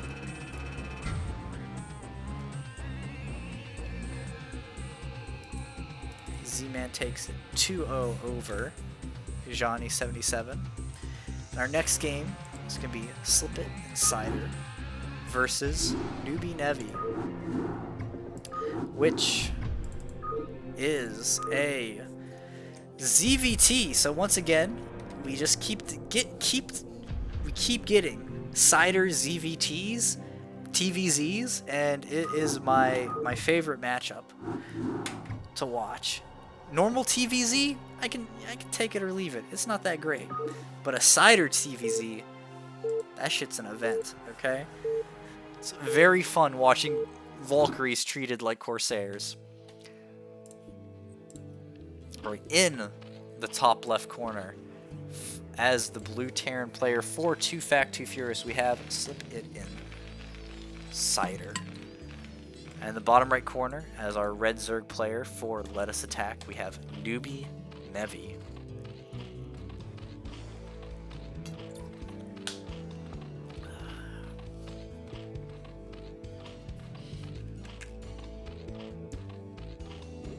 Okay. Yeah.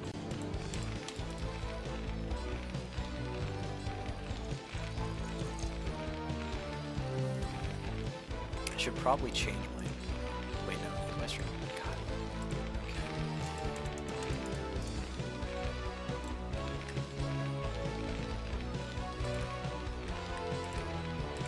There we go. Everything's set back up. Alright.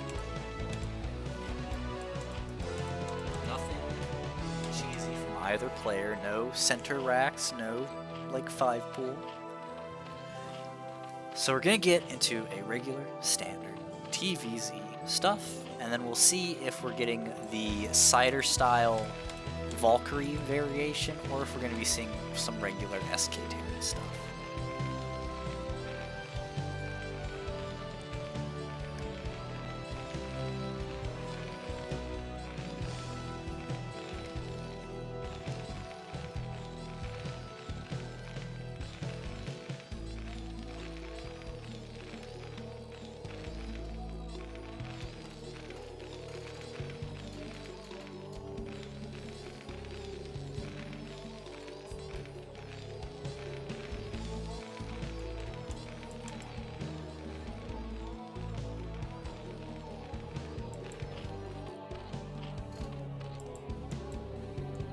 So it is a wool hatch.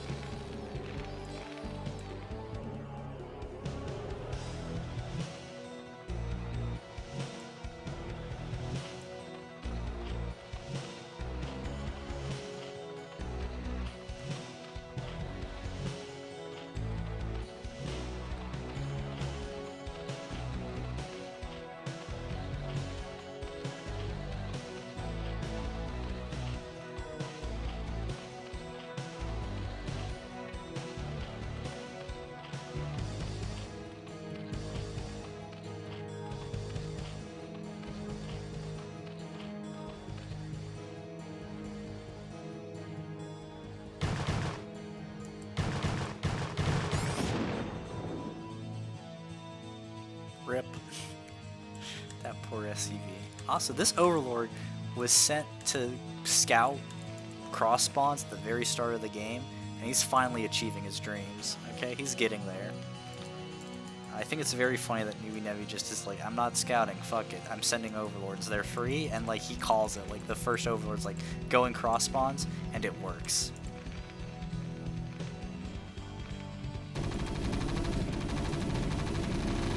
Well, mostly. Oh no? Is he gonna make it? Oh. Oh! He just has to get right here. He just has to get right here.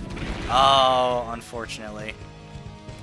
He almost made it, but ended up very much not making it. Alright, we have our expansion. We have our gas income started. feels bad, poor Ovi. This will be his brother. Feels bad, Junior. At least he's over off in the corner, so at least he won't die.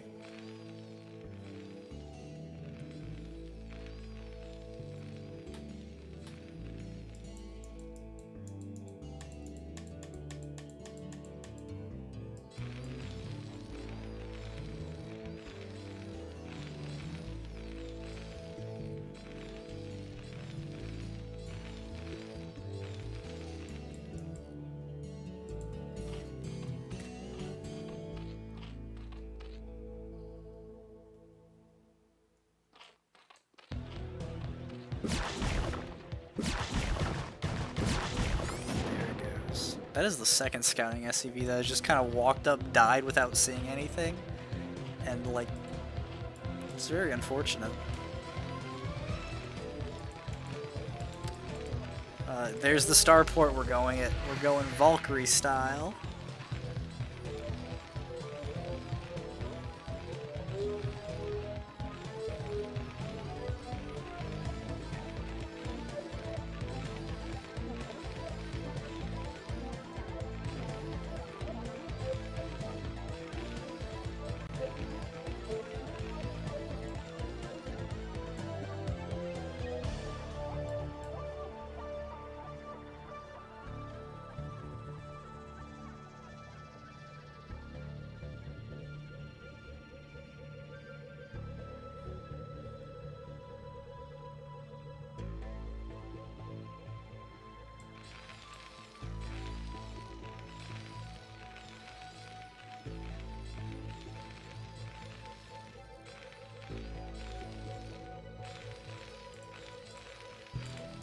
The double starport.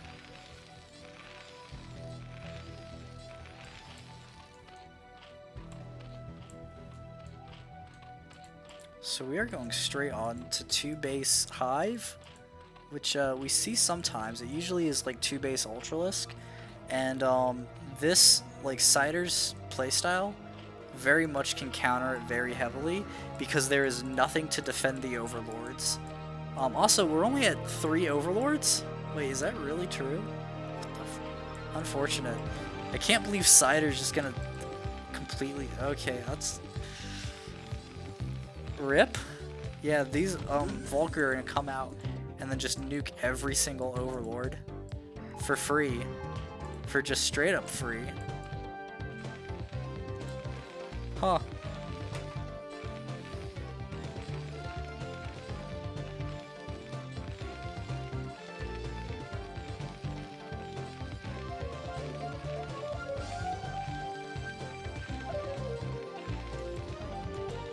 First Valkyrie coming out, much like the first Corsair comes out the Scout, confirm the information. Hydroden does finally get started, but that will be a few seconds before they actually are able to... oh no. Feels bad Junior. Feels bad the second is now scouted by that Vulture. And these Valkyrie are not interested in leaving survivors.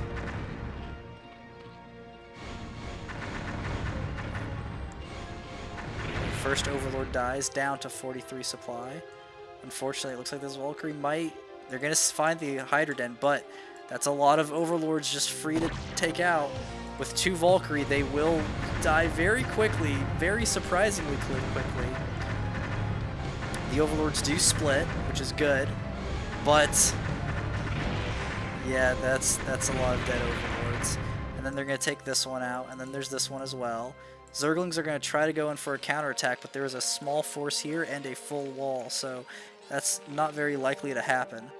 In fact, we're on 19 supply. Yeah, again, the Valkyrie just have to keep trying to pick off Overlords.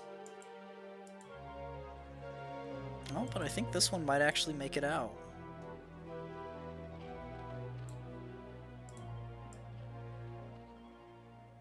Interesting. Oh, no. Oh, God. There's another 3 Overlords. Murdered. Brutalized. Let's see, we're at 3, 4, 7 Overlord kills now, roughly. That's a lot of Overlord deaths. Oh my god, they're just being camped. The poor space cows. Alright, let's see. Any in the main? None in the main. TekAjpu, you absolutely should use Valkyries. These things are great.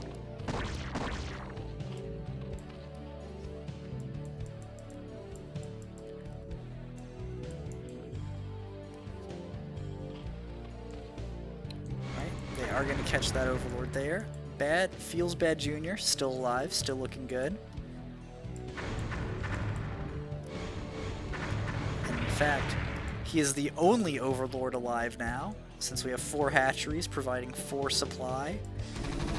Zerg does get into the main base here, but trades pretty inefficiently.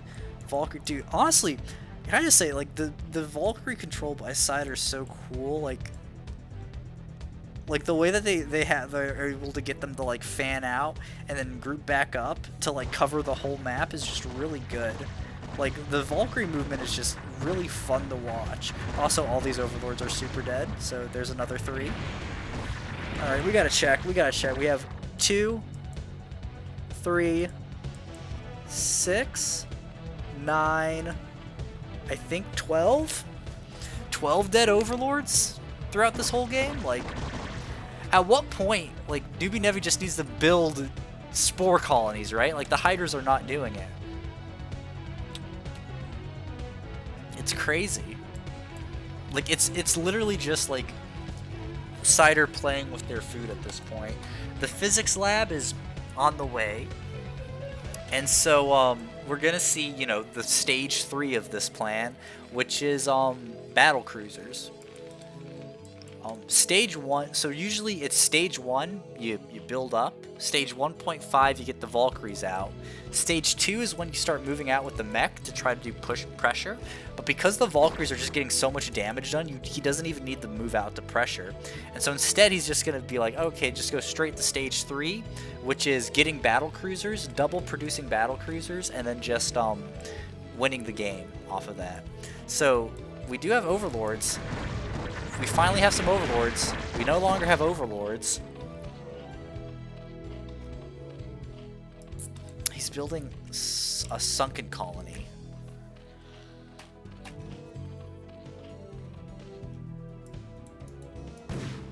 Oh, Vulture catches the drone.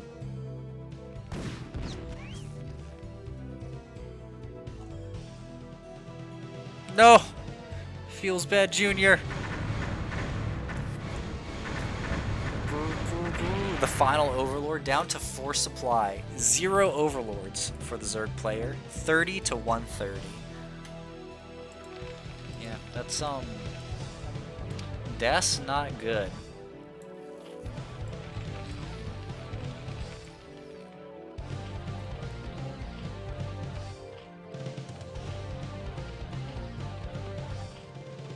Five Overlords in production. There are 3 at the natural.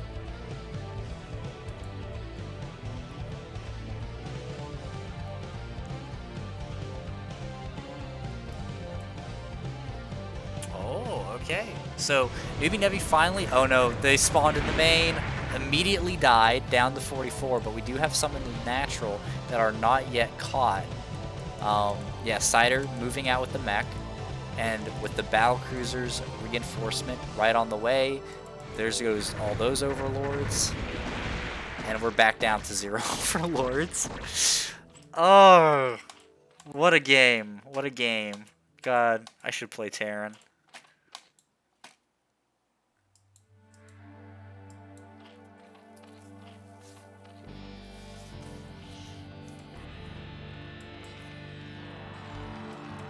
Finally have the battle cruisers up, which are an amazing unit, actually.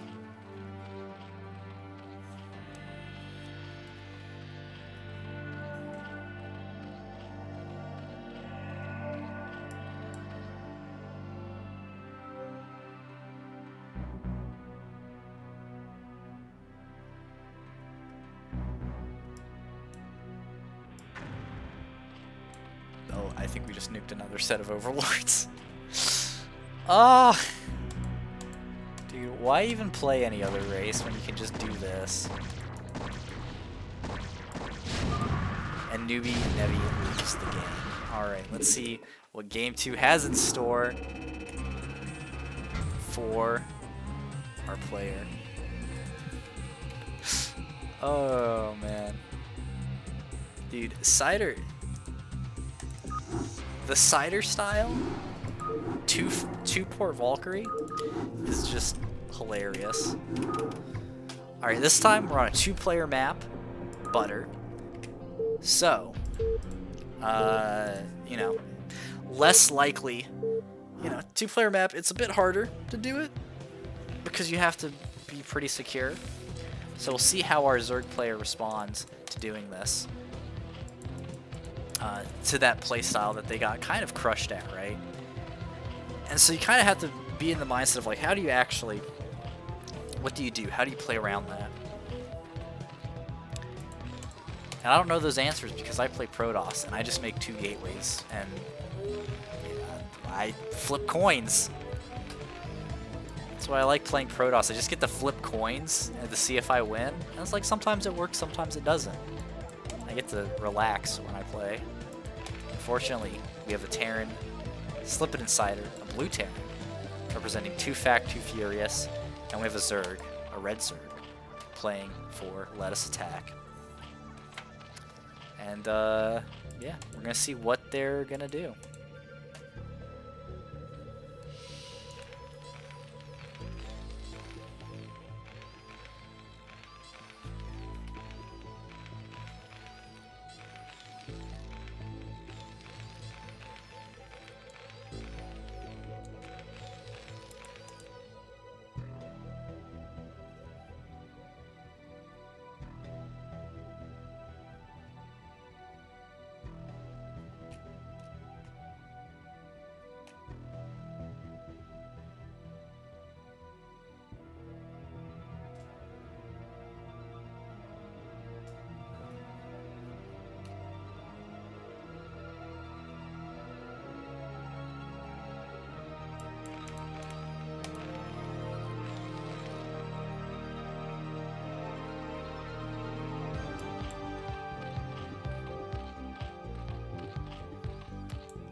So we have the basic Wallen coming up. You're gonna see the supply depot right there. The classic Wallen, the Cider style. And we have a, I think this was a 12 pool. No, it wouldn't be. This would be a 9 pool if it was up at 12. Yeah, so we're gonna have a very aggressive start here from NoobyNevie, but with the Wallen that should be good for, like that should be safe for Cider. Just lift it up, land it, and you can get the Marines back there. Build a bunker if you really need to. But, okay, second SCV is heading out the scout. That SCV's still alive. Just to make sure that the Zerglings are on their way, and they are, and so that is going to lift that up. So we have, okay, but it does get back down in time, and now the Marines are going to be able to kind of, you know, protect the base, right? The Zerglings won't be able to get through fast enough. And Cider gets away with, yeah, I mean, 6 workers ahead, starting their gas, starting their CC. So really good opening here from Cider, punishing the more aggressive opening from NoobyNevie, whose hatch is going to be a little bit delayed because of it.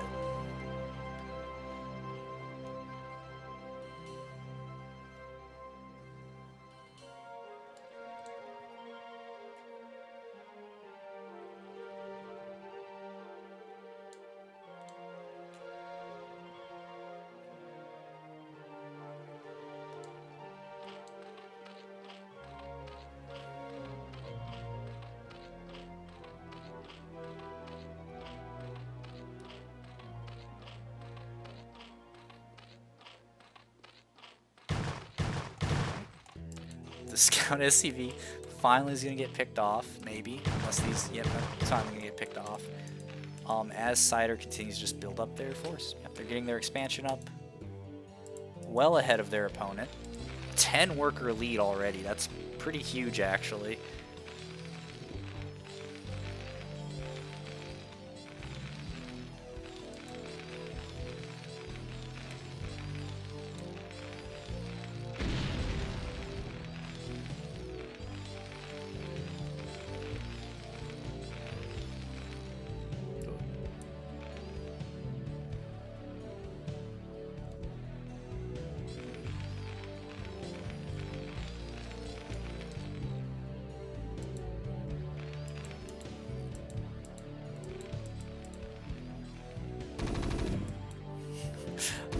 This unfortunate Marine. Oh no. Dude, imagine being the one Marine who's like told to stay outside. That sucks. That poor guy. We have Hydras coming up, so we are actually doing a Hydra thing here from NoobyNevie. Still on one base, still only 10 drones, so a bit unfortunate. Again, Hydras do not beat Marines unless you have an overwhelming number. So that will be a bit unfortunate for our Zerg player, as we are actually doing not our Valkyrie play. My god, Cider is mixing it up. And they did this in week 6 as well, even though this is week 5, where they did that game 1 and then they switched it up in game 2. And I think the reason for that is that, like, you know, Valkyries are kind of, if they know what's coming, it kind of ruins the surprise. It ruins the effectiveness. Doesn't ruin it, but it's a lot harder to pull off. So it makes sense to switch to a more bio style for game 2.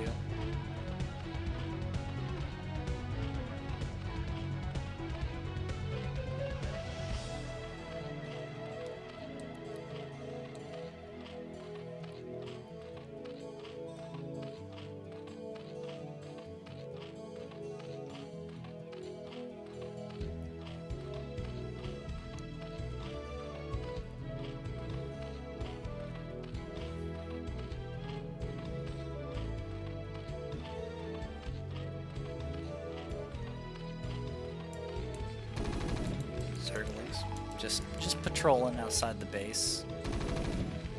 We have scans going down. Can we catch it? We can. Scans going down in the main. And we have the bio push coming out. We have one sunken colony, but unfortunately against this kind of push we really need the C2 or 3.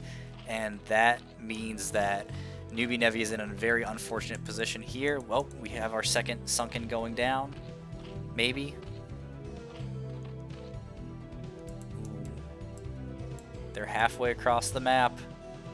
They're in the open space outside the main. If this bio ball gets up here before these extra sunken start. Uh-oh.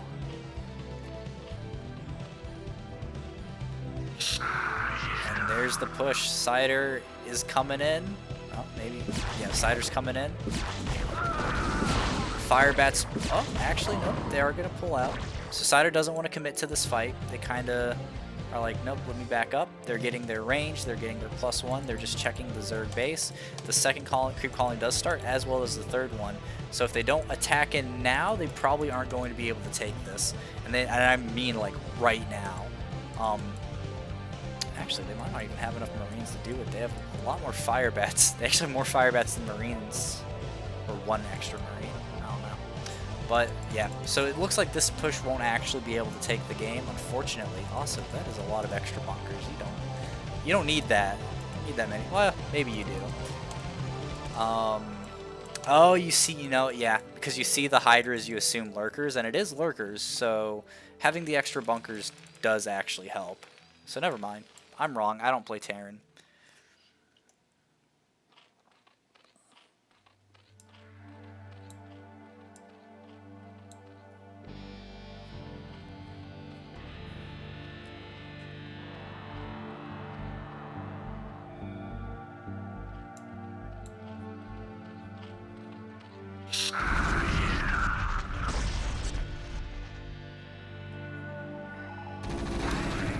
Here's a fight. That's a bit of an over-engagement there. We do get a scan down, but unfortunately the lurkers have already cleaned through most of the bio. Back at home for Cider, we're finally... Ooh, we don't even have the science facility started, but we do have the armory about to finish, which means We might be seeing some Valkyries. But we do have the science facility here. Some Marines reinforcing the medics, and so we do have a contain on the Zerg. And we also still have a 15 worker lead for the Terran. So this is about to be a base up. So this is a terrible position for our Zerg player. Like, as Zerg, you can kind of get away with your opponent being above you in workers, but you absolutely can't get away with your opponent being up in bases. So with Terran being a base up on the Zerg, that's going to be really bad. We actually have a Wraith being built from the starport, which is interesting. But I guess if you get a Wraith and then you get a science facility, you can start pinging at the lurkers, similar to how you ping at siege tanks in TVT. I guess the only difference is that Hydras will melt through Wraiths, so not too sure about that decision. NoobyNevie does sneak a drone out to take a third. I think it was out of vision, so they are kind of, when they're actually going all the way to the corner. So they are kind of going to get away with that. Okay, first Wraith is out. Let's see what its purpose is. It might just be to go kill an Overlord. I don't know. But we probably will be seeing science vessels here. Yep, first science vessel started. Wraith flies right by the Overlord, misses it somehow. Interesting. Yeah, so he is just scouting for Overlords out in the map, but it's not.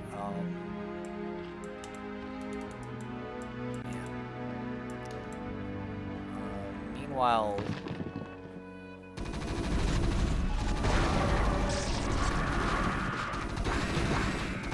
yeah, this is gonna be big for Terran.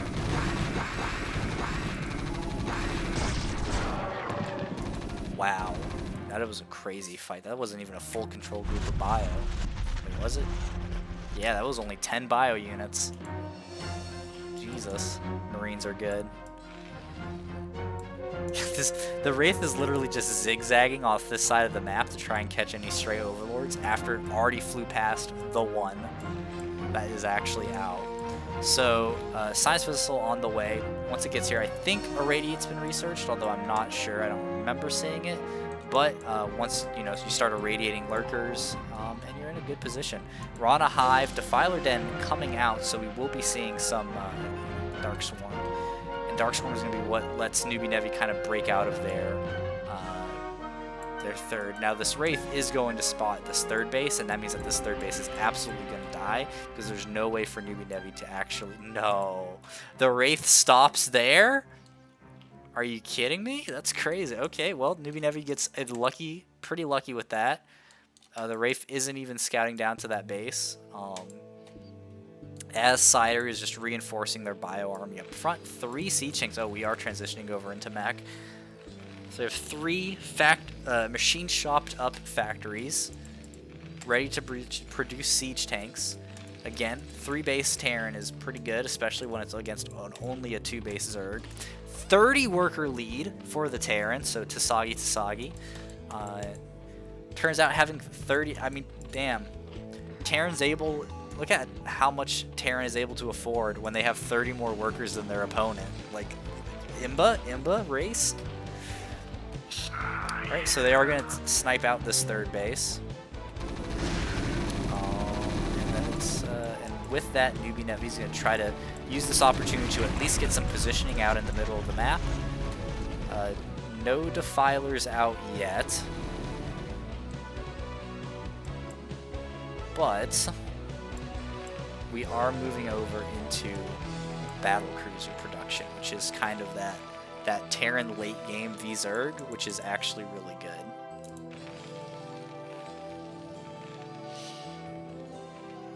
Plague is being upgraded. That's interesting. Plague instead of Consume. Unless he already got Consume. I don't think he did. Plague is a good upgrade, although do you have to upgrade Dark Swarm? I thought you... Wait, no. Dark Swarm is like the one that you get for free, right? And you have to upgrade Consume and Plague and Defiler Energy. But yeah, I mean, we have science vessels out, so that means, like, irradiate. Not a great engagement there. Actually, a horrific engagement. Dark Swarm. Okay, so Dark Swarm is taken for free. Yeah, so that actually was a terrible engagement. Ooh, another third canceled. Really good work there by Cider. That useless Wraith is just kind of joyriding around the map. Hasn't really done much. Fourth base coming up for Cider, so they're now, and fifth base. So Terran is going up 3 bases above their Zerg opponent. So that is not good for Zerg at all. Especially once, you know, oh, Irradiate wasn't researched, but we will be seeing Irradiate. We'll probably be seeing Yamato Cannon, and those are just, you know, more spells that auto-kill Zerg things. So, Father's at 80 health, Lurkers have 125, okay.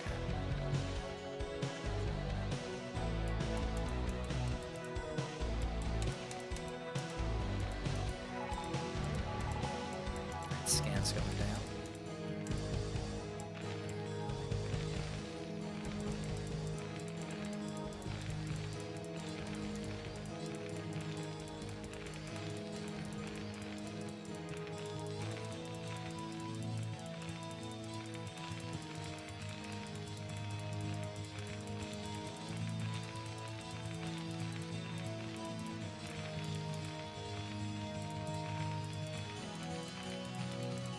Yep. Yep. Irradiate's coming in. There's the second Irradiate on the little guy. Yep. It's free. Are we actually out of gas here? Almost. About halfway.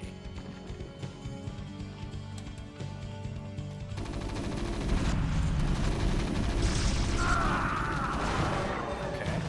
And now there's... Jesus Christ, that's a lot of tanks. Oh my god. Yeah, I'm pretty sure these tanks could actually A-move in and win the game. Yeah, that's GG. There's no way. This Wraith still not doing anything. Hilarious. Yeah, those tanks literally actually could just A-move in. Even against the Ultralisks, I'm pretty sure.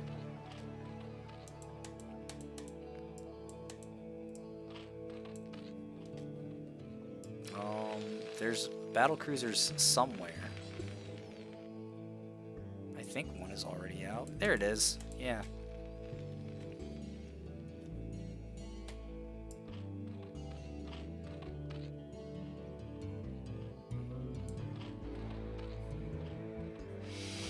Yup. Well, this is a game. It's going to be over very soon. It's still 40 worker lead now with 100 total supply lead. Yeah.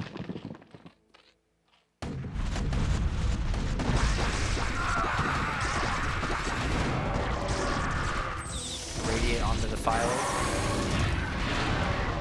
Yup, that's the game. It's supposed to be that Overlord, that Ultralisk gets nuked. And NoobyNevie is gonna do something, I guess. Yep, NoobyNevie leaves the game. GG's. Alright, Cider takes it 2-0, proving that like they are really good at TVZ. I don't know what any of their other matchups are like,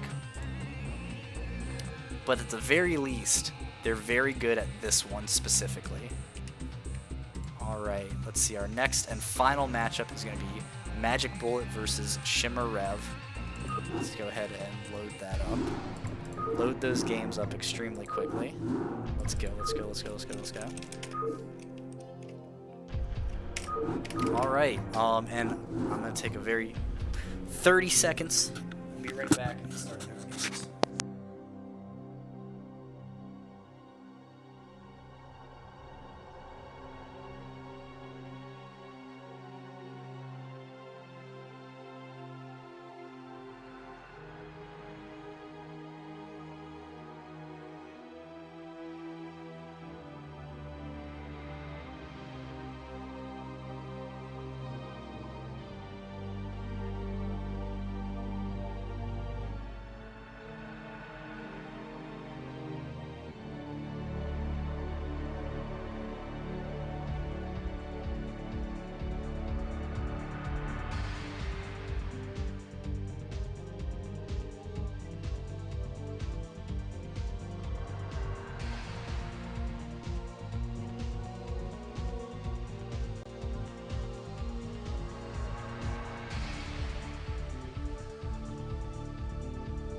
last match of the day. I'm starting it right now. It's going to be Shimmer Rev versus Magic Bullet in a TVP. I think this is actually our first TVP out of 2 groups. 5 hours of casting. Nearly 5 hours of casting. In the top right corner, as our pink Protoss player, we have Shimmer Rev. Yeah, playing for the Let Us Attack team on Polypoid. At top left corner, we have Nom.magicbullet as the yellow Terran playing for the TekAjpu Furious team in our final match of the group and match of the cast of the day. If we kick over to our splash screen super quickly, we can see what's at stake here. Never mind, TekAjpu Furious is currently 3-1 over Let Us Attack. So, the goal here for Shimmer is to make it 3-2 so their team does not lose as badly as they possibly could. Unfortunately, the result is already determined. At the very least, TekAjpu Furious will win 3-2, or they can win 4-1. So, no pressure on either players. They can just play the game they want to play.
Why is there a little angry face in the stone there?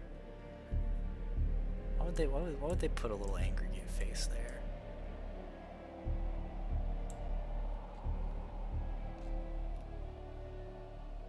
I've never noticed that before. There's just like a little mad face. His little forehead emblem thing.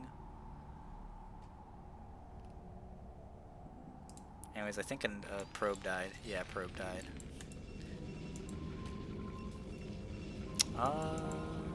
2-gate good, 2-gate Dragoon, FAC expand.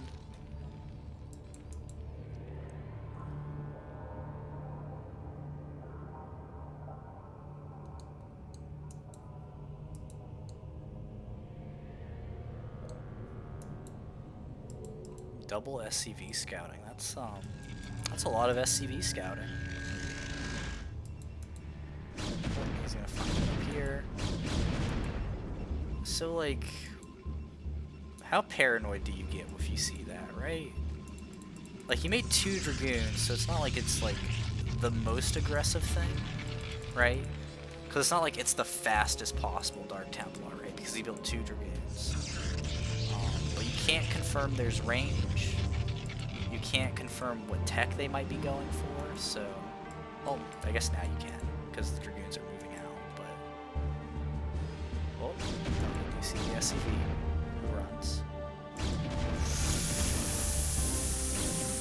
Bang. 360 no-scoped out. But we do have a siege tank out. It should have siege mode. Oh no. Put it up there. Magic bullet. You don't need that. You don't need that siege tank so far forward. Oh no, he didn't start siege mode. Okay, we have the dance. Have to be very careful. There's 4 dragoons, which means they will 2-shot the siege tank.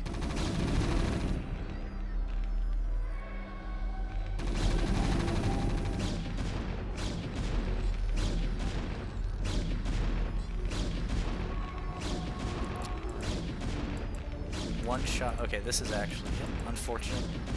Not the best positioning on the dragoons, but we should be seeing an expansion here fairly soon. Oh no. Gotta be really careful with that siege tank. Oh, he could dive in and take it.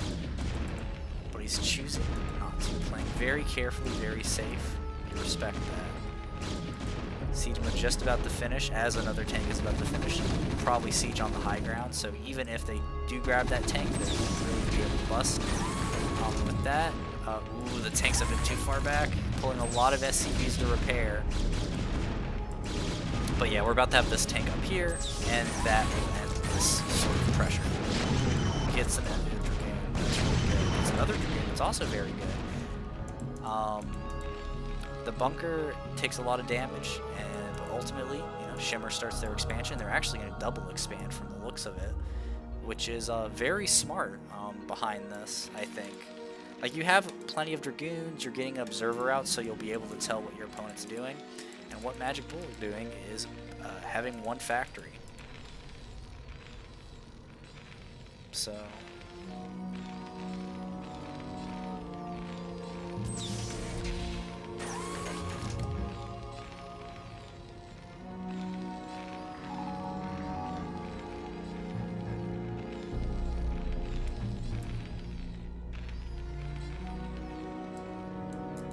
observer on his way, so I'll probably just, you know, try to scout the factory count.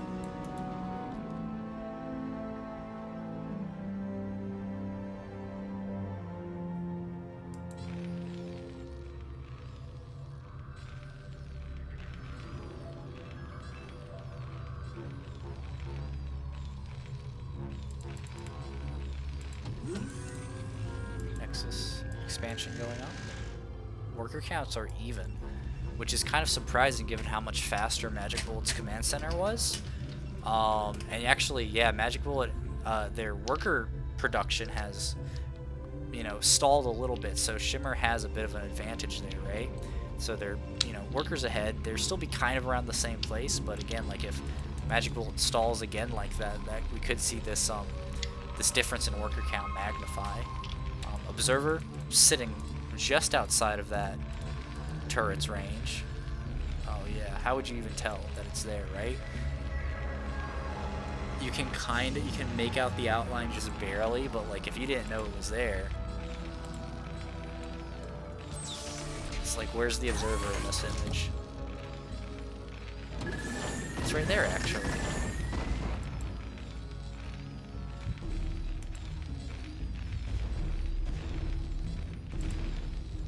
Still has image over that. Dragoon, okay, takes care of that vulture. So this is really smart, bringing the dragoons up to defend the third base.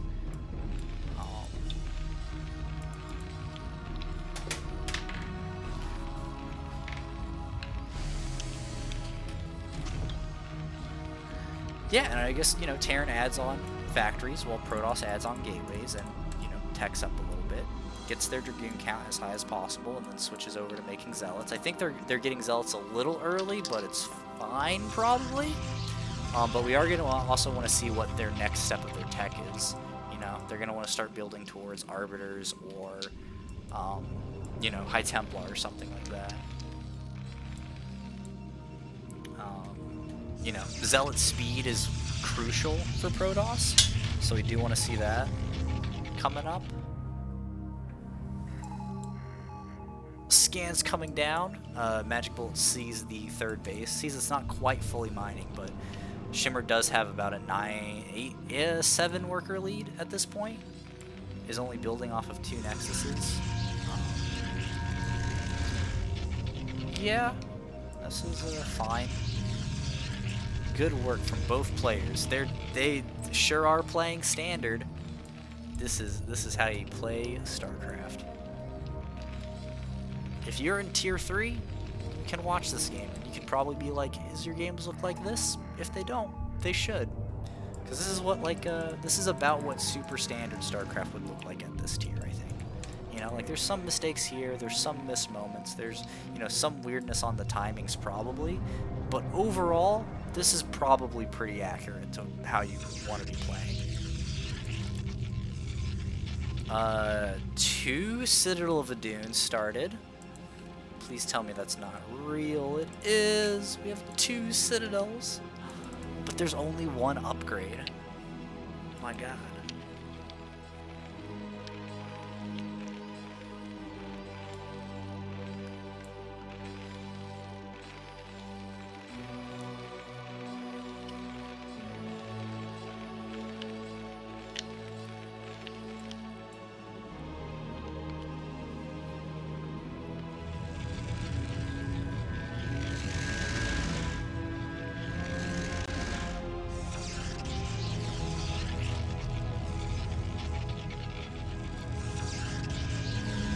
Stargate Templar Archives, so we are getting into Arbiters. That's a really great timing. If you're a Protoss watching this, that's your... Oh, hey, Taryn. If you're a Protoss watching this and you're like, hey, I don't know when I should be building my, this is Game 1. So again, if you're a Protoss watching this and you're like, hey, what is, like, a good... How do I time my Arbiters? You want to know that it's, like, about...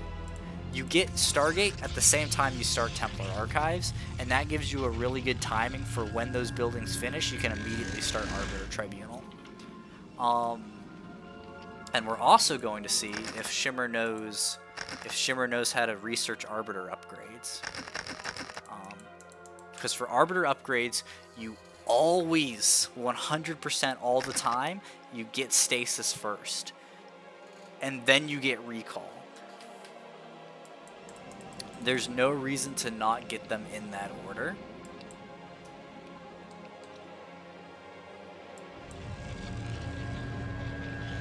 Because by the time the Arbiter has enough energy for Recall, you could have had Recall and Stasis upgraded anyways, and you could you would have been able to, like, Stasis if you had to. So you just always get Stasis first. Arbiter Tribunal on the way. SHimmer has really great macro, also amazing SimCity. I have to say, like, seeing other players SimCity, like, even at every tier, just makes me go, damn, that's a good SimCity. Why doesn't mine look like that?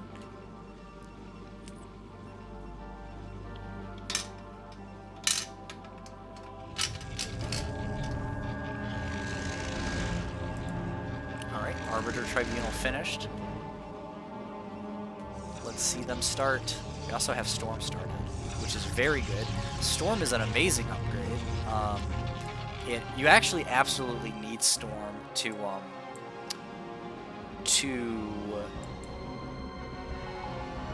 you absolutely need Storm to fight Terran armies. SHimmer does know they got Stasis.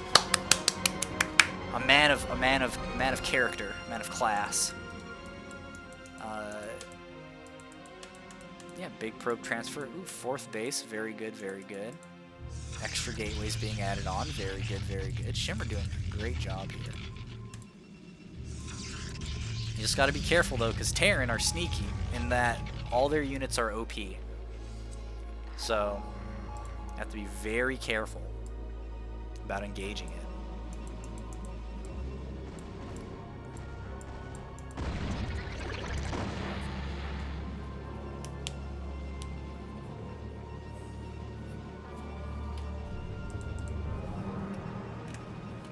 First ARB coming out very soon.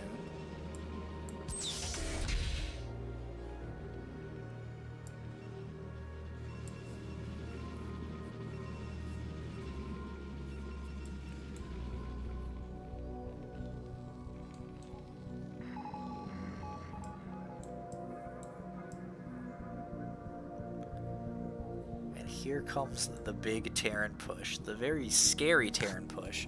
Unfortunately, we do not have any zealots up with the army. They're all back here. So if these tanks siege up and get their first volley off, that is a lot of dead dragoons.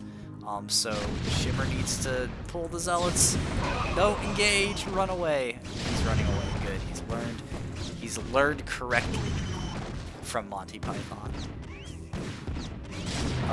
So here comes a big engagement. I don't really like this, but it might work with the flanks. And by might work, it looks like it's not going to work at all. Shimmer probably needs to pull back here, and Shimmer leaves the game. Yeah, so that's the big issue when you have a Terran army that big, is you need to be prepared for the push. You have to have High Templar, and you have to have Arbiters to fight that. Because you need to be able to storm the front line of tanks and stasis the back line of tanks. Oh my god, why are we? But yeah, alright, let's hop into our second game. See if Shimmer can pull it through. Let's fucking go. Yeah, so Protoss, like, engaging in, like, late game Terran army is basically impossible, which is why I just 2-gate and I refuse to do it. But yeah, you need, oh, let's switch over here. You need Arbiters to stasis the back tanks, High Templar to storm the front tanks, storm Goliaths, storm Vultures even. Just need to throw storms down, because all of the Protoss army just tickles Terran units. They don't actually do any damage.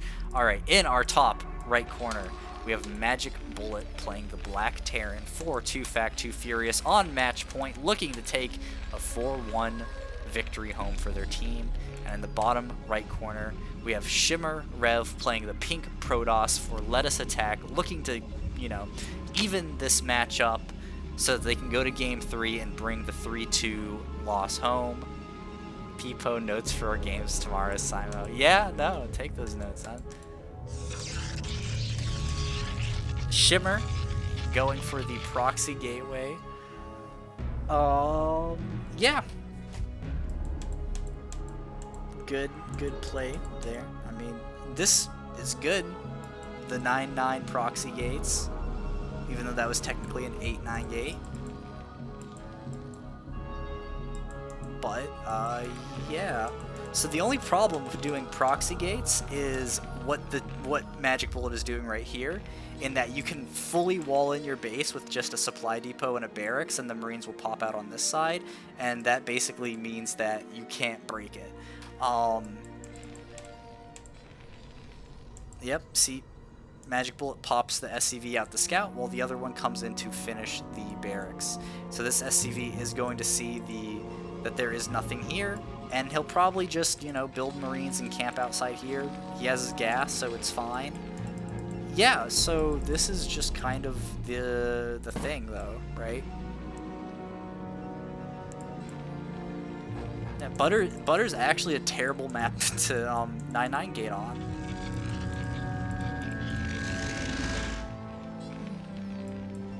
It's a great map for, like, you know, gateway zealot pressure, but not great for 9-9 just because, you know, you flip the coin, sometimes this happens, right? First zealot on the way, second gateway finishing up. Now this isn't impossible because you can get the cybernetic score, like your probe will see, like your zealot will scout. Actually, yeah, I think he should have probably sent the probe to see this. Okay, ooh, barracks lifted, and then we're gonna start pumping Marines. So I think the probe should have went to scout the Terran base first, instead of going to home to check for the proxy. Just because now we're gonna get up here, the zealot sees the wall in, and now Shimmer kind of has to switch gears, or they can leave the game. So magicbullet takes it. 2-0. Good games from both players. Very tilting to see the wall in there, especially after you get slapped by a late game Terran army, because Terran Terran is awful to play against. K1 the Shimmer GG. It says the Shimmer GG timing. It is. But, you know what? SHimmer plays good games, but unfortunately sometimes... Don't leave at 3 minutes! It's bad. You could just build the Cybernetics core at home, build the Dragoons off of that, expand. Like, I don't know. Shit, dude. Alright, well, that's our last game of the day. I feel that game, though. So, Magic Bullet takes it 2-0 and brings the 4-1 victory home for Too Fact, Too Furious. And that is our last cast of the day. Yeah. If you're tuned in, thanks for watching. If you tuned in and you don't know what the CPL is, you can probably just Google Coach StarCraft Brewer, Coach-Pupil League. I'm sure you'll find some sort of something somewhere about how to get involved. Give me one moment, Jesus. Can I go to regular Twitch? Where's regular Twitch? I need to find a different... No, not that. Okay, Twitch. I need to find a other StarCraft streamer to go and raid. Okay. So again, thanks for watching. It means a lot. If you aren't following, please follow. Also, go follow the Coach-Pupil League official channel. Go join the CPL if you have not. It's a great time. You learn how to play StarCraft, and you get better at playing StarCraft.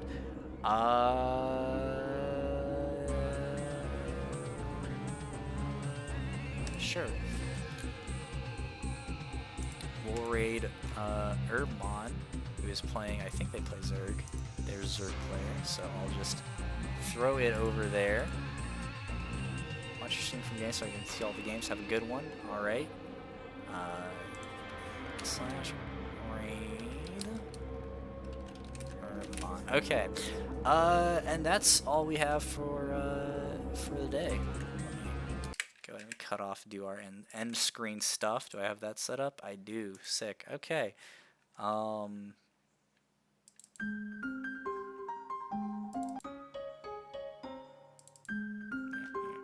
Alright. Yep. And then we're gonna go raid this person. So again, thank you for watching. Go watch some more StarCraft if you're in the mood. Go play some StarCraft in your mood. Go join the CPL if you haven't already. Again, for the 5th time I've said that. Follow the channel if you can, and that's it. Bye.